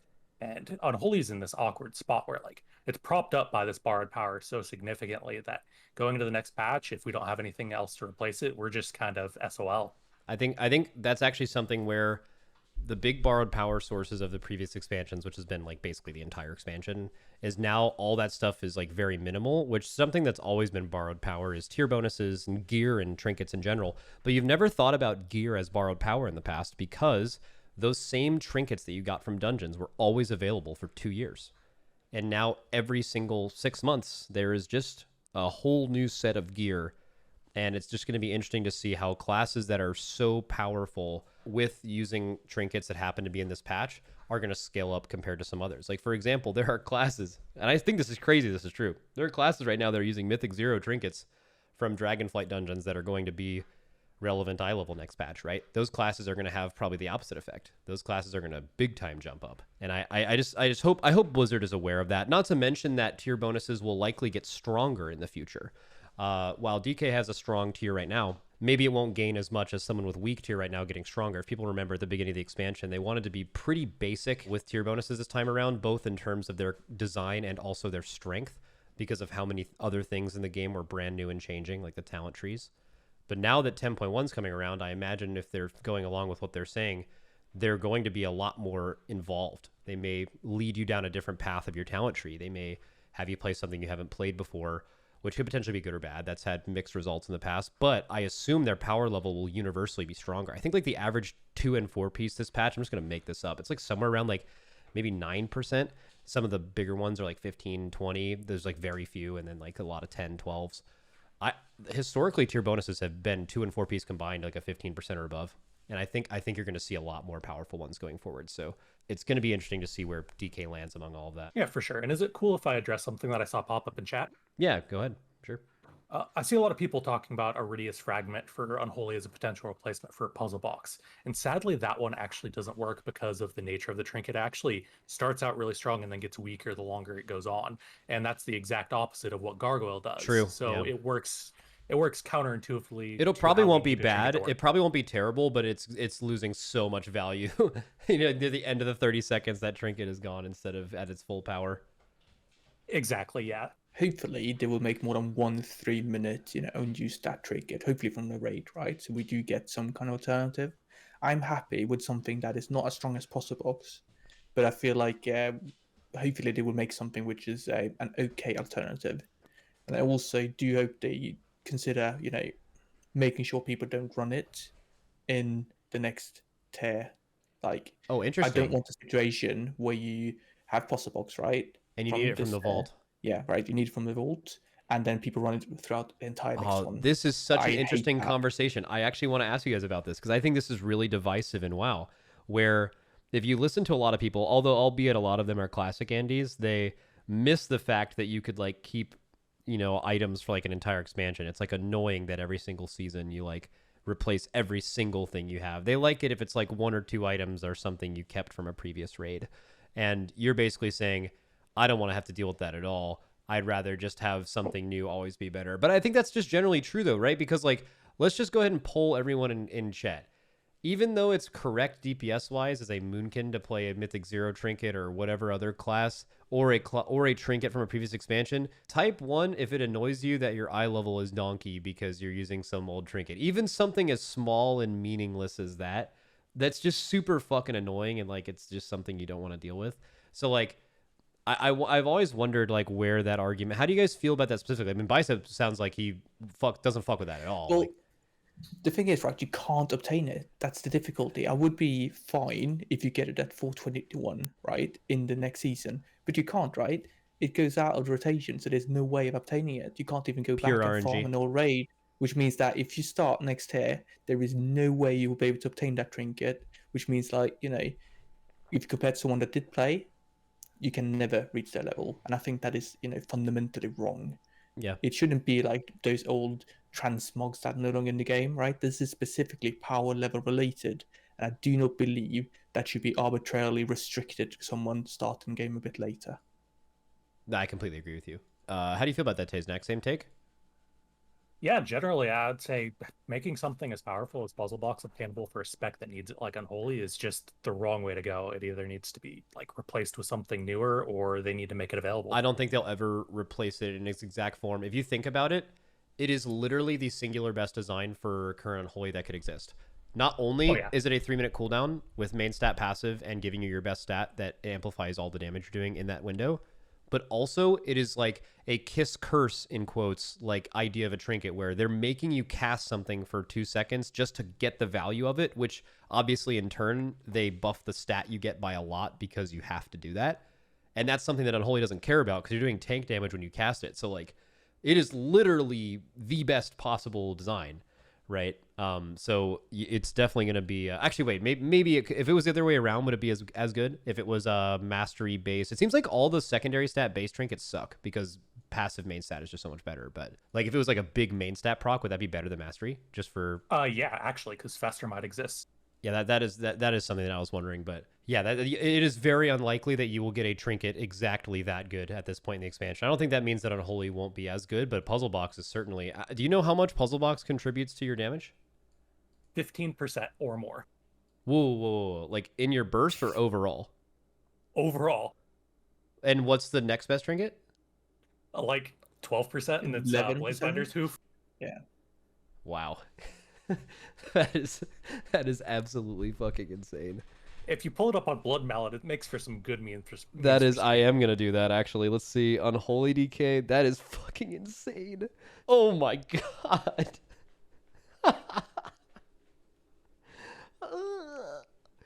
That is so insane. I wonder if any other class has this. This is absolutely fucking insane. Is this with PI too? This simming? No, that's without PI. It would be even better. Oh my god. You know, I review quite a lot of logs, and I look at their gear, and if they don't have Puzzle Box, my first feedback is, you know, you go to Academy and you run it until you get it. Let's see, Arcane. Like, you can't play Unholy without it. That's just... Yeah, I'm looking at some of this. Oh, some of this stuff is Simbait. Oh, also, shout out to you guys, or I guess maybe Biceps. I think you work on this the most. I have heard... It is Taeznak. Definitely. Oh, well, no. The APL? Yes. Oh, okay. Never mind. I heard it the opposite. I have heard that the DK APL is among the most updated and most reliable and best in the entire game. So shout out to you guys for that. That's what I've heard from the word on the street. Entirely Taeznak's him doing that, so it's all him. Let's fucking go. Beast. I spend way too much time staring at that thing. Don't thank me, guys. It's not fun.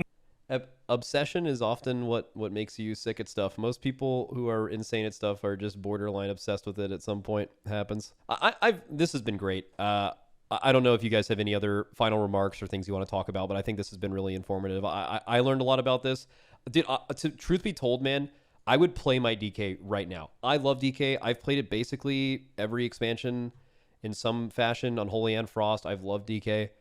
I am not going to do 50 16s to make my character big. That's just until they somehow reduce the concentrated primal focus requirement or allow it to be sent from your main or something. I feel like there's no way I can play a new character because it's just the amount of work would just be too much for my time. But last final notes, DKs. Soul Reaper for Frost. They keep trying to shoehorn it in, but it's just not ever gonna work. That's my only comment. Why is that? Conflicts too much with the builds. Like, you can't press it during obliteration windows. You're never going to spend a 1 rune cost ability during breath. Like, it's never going to work. Okay, Biceps. Top of your head. Just hope to fix the gargle stutter soon, so we can reach our, proper potential. Really Even though we are the best burst in the game, it's actually 30% less than it should be. So let's hope to fix that, and then we will properly scale with haste as we should be. Actually, could we talk about this Commander of the Dead change for 10.07? Yeah, we can. We actually was the last thing. So this was, I think previously you had to spawn all that other stuff and then use your pet transform, and it like didn't retroactively work. It like was a snapshot buff you did. And now what is it? It's like you can press it differently in your opener or something, or you're supposed to. Does it actually change anything? So it does change things. It allows us to basically dump all of our Rudic power before pressing Apocalypse and get Festermite to overlap with the Underguard. It's really good that way. But they did the weirdest thing possible for it, and they made it a 25-yard aura around the DK. So on fights like Sinarth, it's utterly useless. It's not in range of your pet. Yeah, 25 yards too. It's rough. Okay, that's just an easy fix though, right? I mean, they could, like, there's no reason it should be 20. It could be 200 yards and it would never be bad for any reason, right? So it just needs for sure. Yeah. I just wanted to touch on that because it's just super weird to me. They're like, hey, this is too limiting. We're going to make it even more limiting. The intention is correct though. Like if you, like I built a WoW Analyzer plugin that looks at how many times you actually buff your pets, and the number of times people miss it is very large. So I think it's a very common mistake, and it's very silent. You wouldn't notice if you pressed Apocalypse, half a second too late and you missed it, right? You'd need a week unless you go on the website and look at And even I thought I did that properly. I looked at my logs. I was doing like missing 30% of my pets. I was like, oh, hang on, okay. Okay, so overall good change, just longer yard. Dude, yes. It blew my mind how mindless also, actually Biceps, you probably deal with this a little bit, how mindlessly people copy Wowhead builds and then just run it with everything and don't really change much on it. I don't know if you can do this a lot on the DK class tree, but what I noticed on Monk is for a while Babylonius had his like default raid build. He said in the notes, like, you know, if you need these buffs, like swap into them, but if not, like don't do it. And most groups ran a Windwalker. So we looked at the public logs of Kurog, and because the Wowhead build in Mythic Kurog, like a month ago, like not a lot of people had killed Mythic Kurog. 60% of the logs did not have Close to Heart or Generous Pour, like at all. Like they were doing a boss like Kurog with taking 8% less healing on the whole raid, and I believe the only way that could ever happen is just basically people are sheep, and there's no matter what, they're just going to copy the thing. Have you run into any weird situations like that where like there's been like an objective choice on there that like could be valuable, but then like if you don't make it in your guide, people just won't press it? I haven't noticed specifically, but luckily it's very easy for me to actually set we have the raid tips pages, and I can actually directly change builds like in the talent calculator and save them on there. So I try to always, when I do the raid, I make sure that everything actually, matches the boss. So hopefully it avoids that mistake. And speaking of the class tree, I guess, this is probably the last thing we talk about. Are you guys happy with it? I actually am not happy with the DK tree, and I'll explain why. The bottom seems like you're kind of shoehorned in the same thing, and there's not a lot of choice. That's a problem. But I actually feel like there's a ton of normal buttons that you normally get for DK that are just hidden behind a ton of junk, and you don't really like for example, if you had to play Death Pact and Asphyxiate on a boss right now, which you don't really, you don't really have that option, do you? Right? Like it's kind of like really out of the way. No. Yeah, no, you have like 2 points to play with at most. Yeah. Most of the time that goes to like AMZ. Wraithwalk, literally impossible to get, right? Like, I mean, there's no way. Well, if you don't pick Unholy Ground, right, the one to the right there, you can pick it up, yes.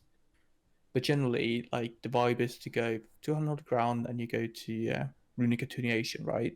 And doing that means that you have the 2 points to play with, and that's all there is, essentially. And then even then, if you want to get Wraithwalk instead of Unholy Ground, then because of pathing, you also don't have options to get Death's Echo. Like, Death's Echo is such a high power level that it probably belongs in the capstone level, even though it's not a damaging thing.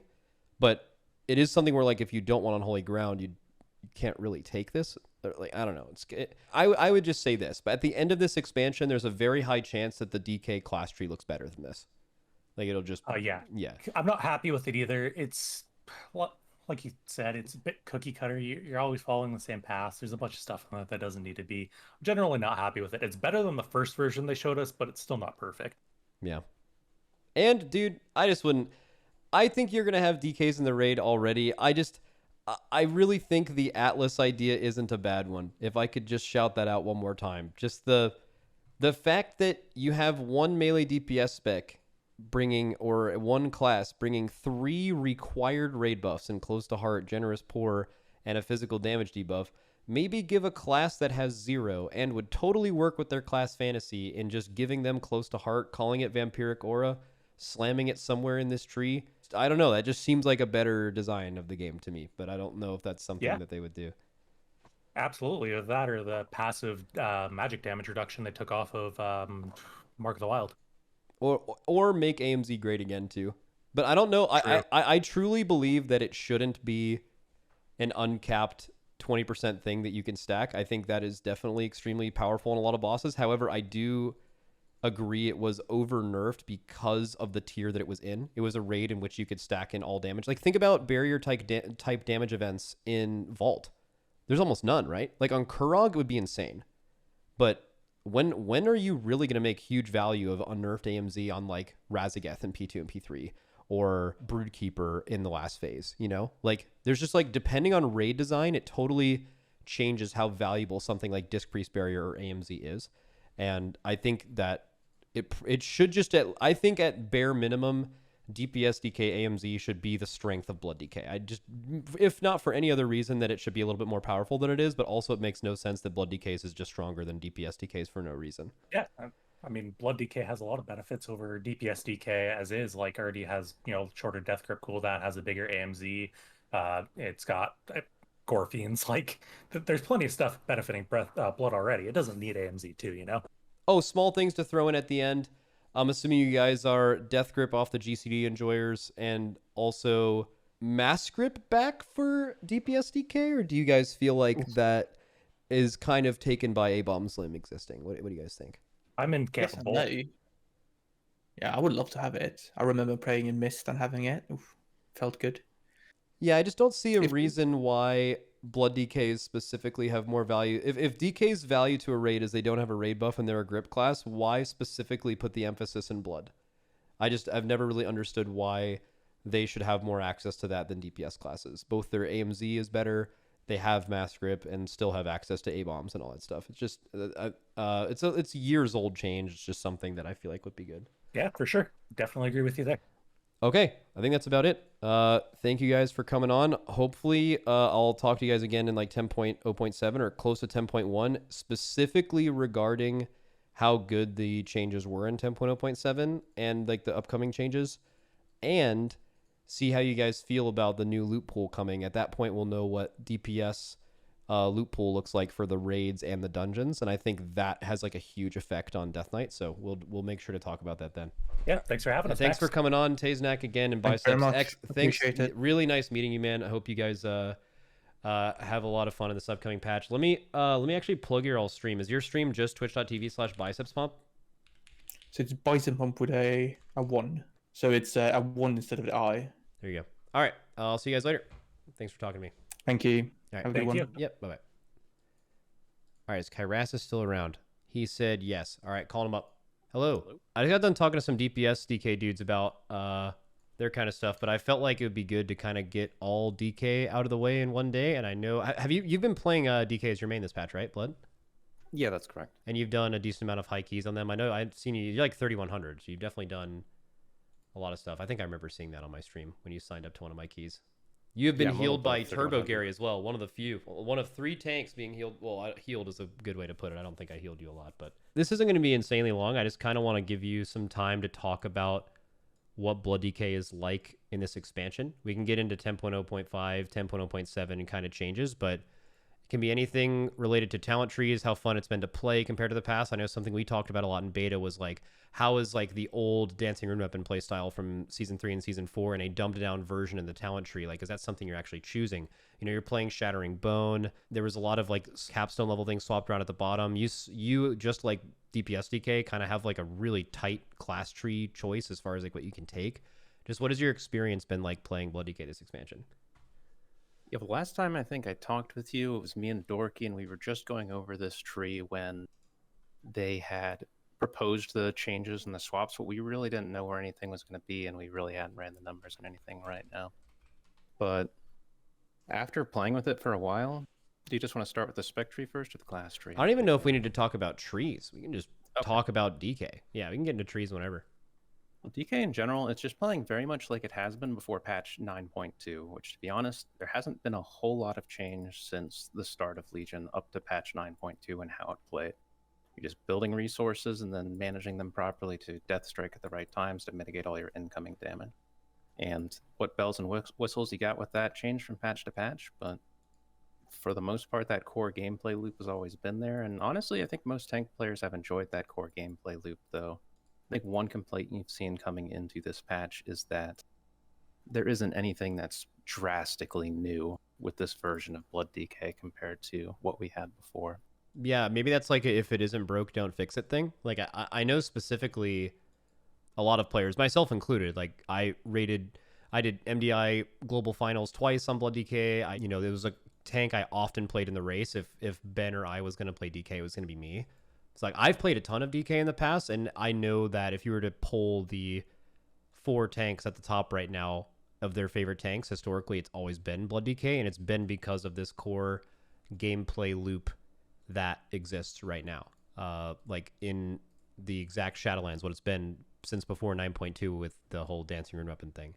Like that's what's been like the most fun tank to play, the one where you have the most agency to stay alive. It seems like that's the case this expansion. As a Blood DK, it seems like you are fully in control of your survival. Do you feel that way?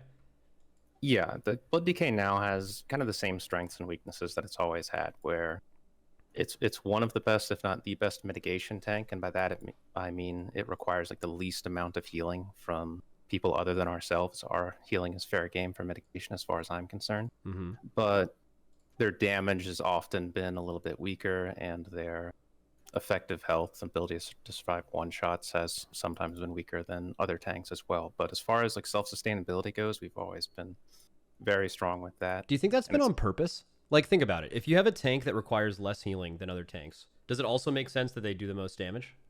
Even though in the past they have with some builds? Well, that's the thing. Because our mitigation generally is strong just because of how this class is designed, if you give us competitive damage as well, all of a sudden you're looking at patches where we've been the best tank generally.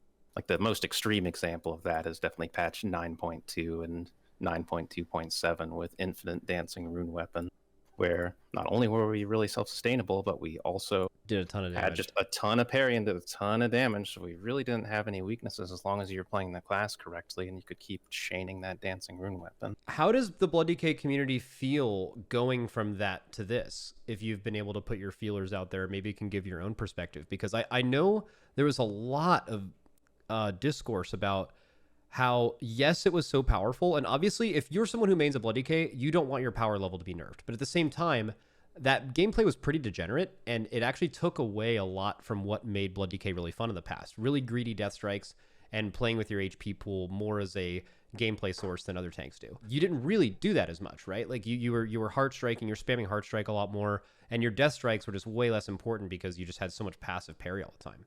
And I wonder, now that it went from that to this, there was a lot of fear of changing that. Do you feel like they did it well? And I mean, obviously Blood DKs are pretty powerful at the moment, but I just don't know about the gameplay if you feel like it's returned to a better spot.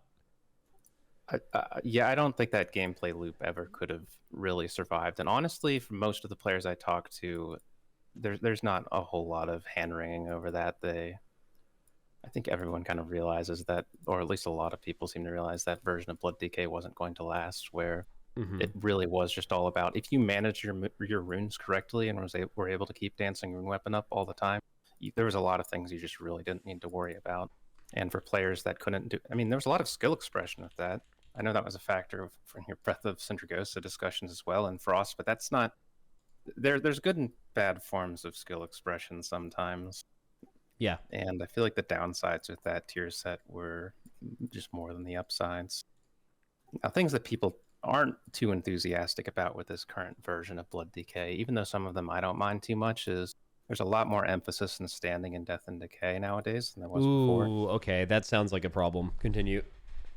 I wouldn't necessarily say it's a problem, but I would hate that. I especially as such an unmobile tank, ever having another part of your class that makes you feel rooted definitely seems weird. Because before, the only thing you'd really get out of standing in Death and Decay, other than your Death and Decay actually doing damage to things, is that your Heart Strike would hit 5 targets instead of 2 in AoE. But now you've Unholy Ground for the 5% haste. You have Sanguine Ground, which gives you 5% more damage and healing, which is going to be buffed to 6% more. And then I think most importantly in Shattering Bone just does triple its normal damage when you're standing in Death and Decay. Well, this is a class. There's only one other class that can really relate to this, and it's like Paladin needing to be in their Consecrate based on just damage reduction over the last few years. And I know that's just something that they've just found super annoying of having to continually replace that. And that's on a smaller cooldown, I think, than... I'm not even sure if it is on a cooldown. I could be wrong. I don't... Is Consecrate on a cooldown? I mean, it used to be on like a small cooldown. It probably isn't anymore, but I know that Death and Decay gets a decent amount of procs, so it's not like it's something you're always searching for. Not to mention, I'm assuming you take the second charge of it, so you probably just have access to it anytime you want. Yeah, I know you were talking on Frost and Unholy how Death's Echo is great, even though it just doesn't really have a damage contribution. But for Blood Death Knights, it does have a damage contribution because we have a way to regain charges of Death and Decay. And if you have 2 charges of Death and Decay, you will always get a full charge back whenever that procs. Where if you don't have the second charge, you're only getting like a sliver of Death and Decay cooldown. Okay, so Death's Echo, so then it seems more... I mean, it's also technically, probably for both specs, is a damage increase to have Death's Decay, just a second charge of it. But I think its more practical use is like having the 2 charges of Advance and Death Grip for sure, too. So it does, now that I'm looking at it, it does just kind of seem like DK of the past with just like, I don't know if you take Death's Caress, but like that giving you some Bone Shield charges feels better than it has in the past if you have to take it. I'm sure you probably never take Rune Tap, just randomly guessing. So you think the core gameplay of Blood DK is really fun right now? We could talk about the spec tree if you'd like. But yeah, we can do that. You pretty much... So Death's Caress, for instance, you do end up taking it because it's just a prereq for a lot of stronger talents down the line, so there's no reason not to. Plus, it's just really annoying not playing without a ranged filler, even if they did make it an option. Yeah.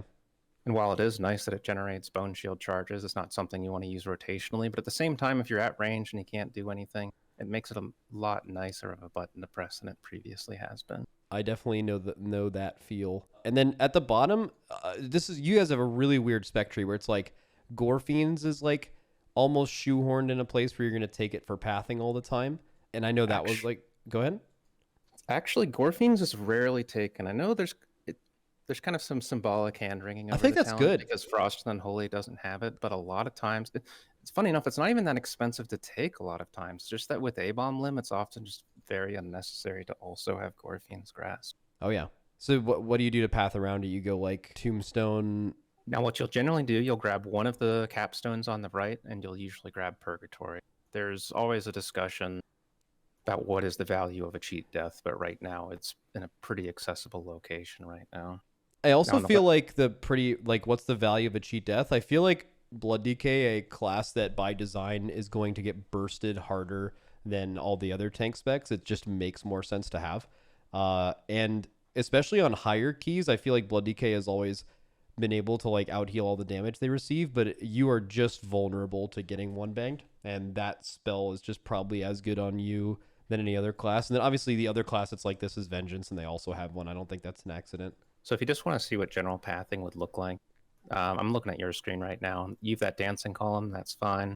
On the right side, I guess, do you want to look more from the like? You can just link me one. You can just like link me one too. I don't. Okay, I'll give you a starting point. We could talk about it because unfortunately, there's not a whole lot of choices in the Blood spec tree, and this is good and bad things about it. But I think people would argue that it's generally not ideal if a spec tree doesn't have too many meaningful choice. I actually am not super aware. I've spent most of my time looking at DPS spec trees in the game and comparing them between each other, and I've noticed that there's this thing that where like some of them have the most choice in the world, but it means that their builds are all like super specialized and they're really bad at doing both. And then there's classes that have just almost no choice, but they're just good at AoE and single target all the time. And about which one of those is actually what you'd prefer as a player. Obviously, neither of them are perfect, but like I think a lot of people would rather have the viability of how good their class is.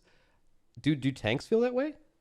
Or I guess tanking and healing is a little bit different because like so much of your tree is defensiveness instead of throughput. So I'm just not sure how that feels for a tank. Yeah, that is the weird thing with tanks. So instead of just having all of these talents that manipulate your damage in different ways, I did send you a link, by the way. Yeah, I opened it. You You have talents that might increase your max health, give you cheat death, increase your damage, or just help your self-sustainability. But instead of like making builds that emphasize one of those three things, for instance, a lot of times you just end up taking the strongest of all of those types of talents and then ignoring the weakest of all of those types of talents to get some well-rounded build that does most everything. Now, the build I linked you, it's mostly set up for Mythic Plus. There's just a couple notes I want to talk about here.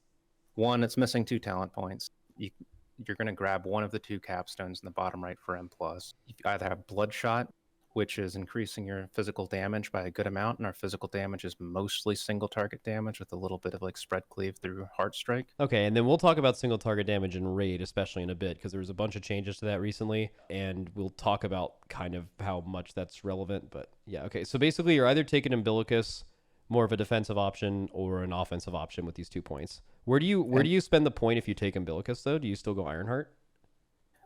You can either put that point in either Heartbreaker, Hemostasis, or Ironheart for the most part. There's some other options that you could argue for, but those are generally going to be your best 3 bets. Also, the point in Rune Tap, that's a flex point. So there's 2 ways you can die as a Death Knight. You can either run out of runic power, or you just die before you can react to the incoming damage. And Rune Tap is going to help you if you are having trouble with burst damage in particular. It's to the left of Heartbreaker. I've always liked Rune Tap as a Death Knight. I felt like Rune Tap is almost perfectly designed for the way that Blood DK takes damage. It's just that it's a point where if you can get away with getting like more consistent throughput instead of having it, it's always a discussion. Like I bet in Raid, do you take Rune Tap less? From what I've heard in Raid, and keep in mind I only do like alt mythic raids and people's, because I don't do progression raiding anymore nowadays. But yeah, from the players who have done it, I've heard that it's like you can get by without it and it doesn't really matter. It is like a sub 1% like mitigation and damage loss if you're using it on cooldown, but it gives you a lot of effective HP if you are just worried about burst damage in general. And in keys past a certain point, you usually end up taking it because that's really the only thing that's going to kill you past a certain point. Yeah, makes sense. But if you're in low enough key levels, or if you're in raid, you'll just take that out and you'll throw it in one of the other optional places you can put it, where in Mythic Plus it's really going to be Heartbreaker, Hemostasis, or Ironheart. Okay, so I get the general idea of how the class plays. I just want to talk about a couple of talents that are pretty historic for DK, but are oftentimes like not taken. So let's talk about Bone Storm. So Bone Storm has been like kind of ignored for a really long time, because the thing you're using to be alive is like the 2 seconds after you press Bone Storm on a really, really difficult pack are so scary, because you just can't death strike your damage, right? So like and then does the damage make up for it? I've always felt like if Blood DKs feel like they're behind on damage, and I looked at logs the other day, and when you sort it to tanks and raid, and then I looked at like a bunch of Mythic Plus logs, it looks like tank DKs are roughly, before the upcoming changes, are 95th percentile, about 20% single target behind the top couple, even in max parses, as well as just 10% behind like the next closest person. And then in dungeons, it looks very similar, except it's just like they're kind of in line with 2 other tanks in dungeons, and then like 2 of them are 20% higher. So like that definitely feels really bad, and that's maybe where a lot of these buffs came in. But I feel like Bone Storm has always been a button that can maybe help solve that, while also giving you some like passive survivability once you actually press it and start developing some runic power again. Like if you can get past that initial GCD of using it, you feel tanky in an AoE pack. Why is this not selected, and like what do you think could be changed about it to make it more viable?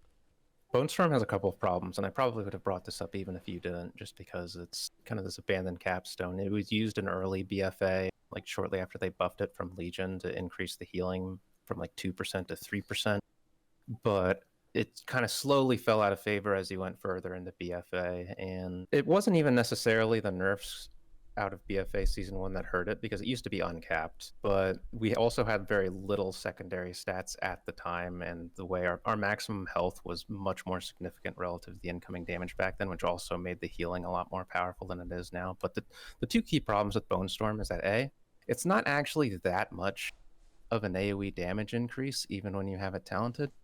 And 2, it gets rid of all of your runic power whenever you use it. So unless the healing is sufficient enough to like keep you alive through that, you are either going to have to burn a lot of defensives really quickly, or it could just get you killed. Yeah. Unless it just has an absurd amount of damage to the point where you're willing to work around the downsides, it has to pretty much just heal through all incoming damage in order for it to be good, which it just does not do right now and hasn't done since early BFA. There's a couple ways that you could fix that design-wise, but yeah, I feel like the current design of that talent is just very flawed. Okay, so how do you think it makes sense to change it? What is the biggest burden of Bone Storm? Is it the massive runic power cost that puts you at an immediate disadvantage defensively? Is it the fact that it isn't uncapped? I feel like even if you were to play Bone Storm right now and use it every minute, how close, if you're 20% behind a Prot Warrior right now in overall damage in a dungeon, how close does it come to even bridging that gap, even if you ignore the defensive part? In a best case scenario, that's going to give you like 5% more damage. Yeah, see, that's insane. So, and neither should, and that's and one the button, generous assumption. Yeah, but the thing is, like, Bone Storm maybe shouldn't be alone the exact difference, because then it's just too powerful, right? But I just think maybe a fix on the amount of damage it does, combined with lowering the cost of actually activating it, making it a little bit better, because it's not like it would be overpowered, right? It's just right now it's kind of ignored, and it's always been this contentious button. And because you can get it with Purg now, it actually would be kind of interesting if they made it a little bit better. I feel like we've had a world where it made us invincible when we pressed the button, and people didn't like that very much, so we probably don't want to go down that road again. So yeah, I think the smarter decision would be to just make it not dump your entire runic power pool and use it and design it around that. Some people are saying to activate it as a toggle. I feel like that would come with its own issues too, especially even if it costs 0 runic power, but even spending a global to toggle it would be weird. I don't know about that. That would be better, but then you have to. Yeah, would it still have a cooldown if it had a toggle? Yeah, no. It would just, you would just be able to. It would work like Old Rushing Jade Wind. Did you ever play that or aware of that? It's Old Rushing Jade Wind. Whenever you pressed it, you would toggle it on, and it would have a Rushing Jade Wind around your character, and it would just drain X amount of energy per second. But then also that's like breath, and I feel like DKs would lose their mind if that was a thing. Even though, shout out to Blood DK Breath of Sindragosa, that shit was insanely fun. Yeah, I don't know if that's actually the move, but yeah, just make that better. What other issues do you have with Blood right now? Not even talent tree related, just in general. Well, I just wanted to finish up the Bloodstorm real fast. Oh, sure. I didn't mind, because I hadn't heard the toggle suggestion before, but I had heard the suggestion to make it like Breath of Sindragosa, and that's something that you don't want to do, because it's not giving as much healing throughput as Death Strikes, and your RP bar is, for all intents and purposes, your second health bar on a Blood DK, so you really don't want that uncontrollably ticking down on you in most gameplay types. Oh no. Yeah, imagine you're like about to Death Strike to live, and then your Bone Storm ticks you just below the amount of runic power to Death Strike. That feeling would be insanely bad. Now, if I were to point out other issues, while I could go over some of the dead talents if you would like, I am going to point out that Death's Caress should probably have its cooldown removed. That would just be a very nice quality of life. Yeah, they gave it a cooldown in general just to make up for the fact that you are gaining Bone Shield charges for it, but it's unnecessary, because it's not like the correct choice is to spam Death's Caress just because of the Bone Shield integration, but sometimes you do actually want to spend that extra rune for either threat or just to ranged pull something, and it's just annoying that you can't. And you would even rather not have the Bone Shield charge thing to do that, so... Yeah, I completely To be understand. fair, the only times that's really a factor is if you're in M+, and you're trying to just pick up a bunch of scattered mobs every which way, like 30 yards away from you. You want some threat on them so they don't jump on the healer sometime. And Death's Caress used to be an answer to that, even though you're not particularly thrilled to spend runes on it, back when it didn't give you the Bone Shield charges. But even now, it would just be nice if you take off the cooldown. It's not affecting anything balance-wise, because as you said, we don't really use this rotationally at all. You shouldn't be, in fact. Yeah, so it being not have a cooldown is fine. All right, next. What's the next thing that you feel like, talent tree related or not, that is an issue with Blood DK at the moment? I will say that as far as the talent tree is concerned, as far as a general comment, the main thing that's holding back the lack of build diversity is just that you have like 8 to 10 talents that just really aren't appealing at all, and in some cases there's like never a situation where you'd never like them. Okay, so name a few of them. Like there's an obvious triangle right in the left side of the tree with it's right below Heartbreak. Okay, Leeching Strike, Reinforced Bones, and Blood Feast. Leeching Strike, Blood Tap, and Blood Feast. Reinforced Bones isn't particularly strong, but I mean, you just take it all the time generally just because it's better than going through the talents to the left of it. So it's not at the top of my hit list right now, but later on it might be if they ever made some changes to this. You also have other talents such as right below Death's Caress, you have this Death and Decay talent that is never used that gives you versatility on Crimson Scourge procs. And that, in addition to Relish and Blood to the right of Perseverance of the Ebon Blade, right now you just spam Death and Decay on cooldown pretty much, so it's really awkward to have these talents that only give you benefits when you proc Crimson Scourge, because the way Crimson Scourge works is that you proc it off of auto attacks. There's a 25% chance to proc it every time you auto attack, but it can't proc if a Death and Decay is already down on the ground. Yeah. Yes. Yeah. Which made way more sense in the past. Yeah, so I totally get that, yeah. And it wouldn't even be bad either, because like if Crimson Scourge had its proc, the ability to proc changed, having 8% verse with a decently high uptime would actually be pretty good. Maybe not for 2 talent points, but you know, if like the uptime, just in general, if you just say how many talent points would you spend to get, you know, a 60% uptime on 8% verse, if that's how it worked, that'd be pretty powerful, right? It'd definitely be good. I did actually do a check on that earlier to see if you had played Death and Decay only when Crimson Scourge procs, how good would that talent be? And it would still be one of the weaker talents per talent point, actually. Yeah. And for what it's worth too, these don't seem like really game breaking bad things. It's just like stuff you'd like to have more choice on. That's correct. Like we don't have any high priority issues. I think the DPS specs probably have some bigger, higher priority items than we do. We just have a lot of inconvenient things like this. Our build's like fully functional, even though it might not have a whole lot of diversity. And especially in Raid, when a lot of these talents that have value in multiple target situations no longer have value, maybe you don't need the extra defensives in Raid either. All of a sudden, you just run into a situation where your last like 2 or 3 talent points just really don't feel all that impactful. Yeah, I just also wonder too, just like the general Blizzard philosophy of standing in D&D and standing in Consecrate as just an entire gameplay philosophy, like if that's good to ever make that a thing. It doesn't seem awful. Like even as a DPS DK, there are times where you want to be using your cooldowns inside of your own D&D. It's become like an entire class-wide thing. But I just don't know about if that is just excellent. But it seems like outside of that, like that node and like this triangle here, and maybe you would even consider something like Blood Drinker more often if like, you know, you didn't have to go through Perseverance of the Ebon Blade, or I mean, Hemostasis is probably, I'm assuming Hemostasis is decent in Raid. I'm just gonna guess. Is that something you play in Raid? Well, Hemostasis, it kind of has the same thing as Heartbreaker, where it scales with the number of targets you hit. So if you're in a single target Raid encounter and you're only hitting one target, it actually doesn't do a whole lot, which to your point makes Blood Drinker kind of an awkward pickup if you have to go through Hemo to take a single target damage talent. And then Consumption's just not a good talent at all. And in fact, Mark of Blood still exists as a choice node on Tombstone, though it's really easy to forget about. There's not a situation where that's ever going to get used. Yeah, either. Mark of Blood. Dude, Consumption, it's strange they've kept Consumption in the game. For people who played all the way back in Legion, Consumption was unbelievably overpowered. It was like the artifact ability, or artifact weapon ability. It actually even wasn't that strong for you. It did way more damage, and it healed yourself. It was basically like a lay on hands when you used it in an AoE pack. But it also gave leech to your party members. That's where like all the value come with this. So I think Consumption would need to be changed a bit. It doesn't seem like you would ever play it. And in Legion, Consumption didn't even have that leech from the start. From in patches, it was near the end. Numbers, yeah. Right? 7.0 and 7.1, when it didn't have that, it was a very lackluster talent. So once they took that leech away, it goes back to being a very lackluster ability.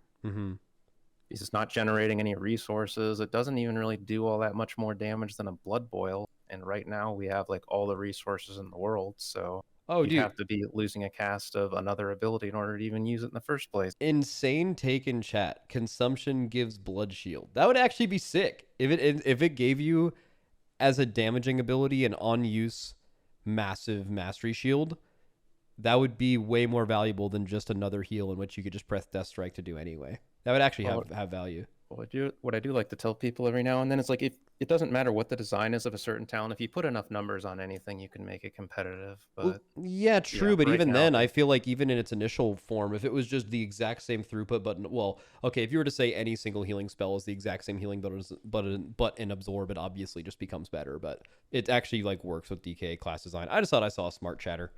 All right. I want to move. Do you have anything else about the spec tree you think is like a huge red flag? Or no, as big I of one won't as you say can there's see? any red flag. It's more just a list of mild inconveniences, if we're going to be honest here. Okay. Because the spec as a whole, it plays just fine.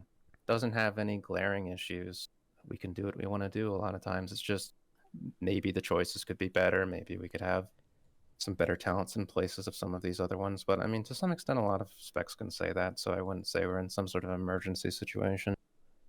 All right, and then I saw the changes to 10.0.5, or I think, is this 10.0? No, this is the hotfixes coming next week, where they have decided to buff Heart Strike, Blood Plague, Blood Boil by 15, Death and Decay by 20, Shattering Bone by 5, and increase the damage from Sanguine Ground from 6 to 5. This, when I looked at like overall damage increase, is a very minor damage increase. I actually thought this might have been more tied to threat than anything. I just want to hear your take on these changes. If we're just talking about the raw damage throughput, if Yeah. if you just take these numbers, you can just apply them to logs that are out for both raid and M+ right now, and it really just comes out to being, I think the numbers I saw was like a 3% damage increase on single target and a little over 6% increase on multiple targets, just as like a general rule of thumb. Okay. And you're right, this does increase the damage on a lot of our uncapped AoE abilities in particular, with kind of the exception of Shattering Bone that only got 5%. So this would help with threat a little bit, but I think I would just see this as more of the constant small tweaks and tuning that they've been doing to all specialization. This does push us in the right direction though, because again, damage was one of our glaring weaknesses compared to other tanks. So I'm very happy to see this tweak in any case, even if it's small. I thought it might have been more, and I don't think threat's a huge issue right now like it has been in the past. There's like a couple of classes that are a little scary with threat, but like it's nothing since last expansion. But I've noticed that every single time that DPS classes start scaling and like 2 or 3 specs pull threat, they end up buffing threat modifier by a base amount, even though it's not even every tank that struggles with it. It's like basically 2, because the other ones just have more damage, more burst damage profiles. And I think this actually helps a lot with that. Like if you just look at what's getting aggro at the beginning of a pull, it's like 2 Blood Boils, right? So like just straight up buffing Blood Boil by 15% is going to go a long way later in this expansion to not having threat become an issue sooner. So I think that was definitely something to look at for DK as well. And their damage is certainly the lowest of all the tanks. I'm sure the buffs were targeted at their damage. However, they are way more than 3% behind in single target. It's literally 20%. It's a massive number. That being said, do I think all tanks should do the same single target? I don't know if that's necessarily true. Like, does a Blood Decay bring more to a raid potentially and defensive viability and like utility on the last couple of fights? Absolutely yes. So like, do they also need to be doing number 1 single target? Where do you balance exactly that? I mean, I think it kind of makes sense, but yeah. So it sounds like you much appreciated buffs, but there could probably even still be more. Yeah, to touch on the threat thing a bit more, that has always been an awkward thing for Blood in many patches, particularly in Mythic Plus, where you can't just taunt the one target that you need to care about threat on, because you have to make a decision at the start of pulls. Like you might be low on runic power, might be low on bone shield, but if you want to get AoE threat generation, it's not helping you at all with your resource generation at all for keeping yourself alive, and Deathstrike itself isn't helping with AoE threat generation either. So especially before the poll gets going, you have to make a decision for what are you prioritizing and how much as far as AoE threat generation is concerned, or your own survivability. All right, cool.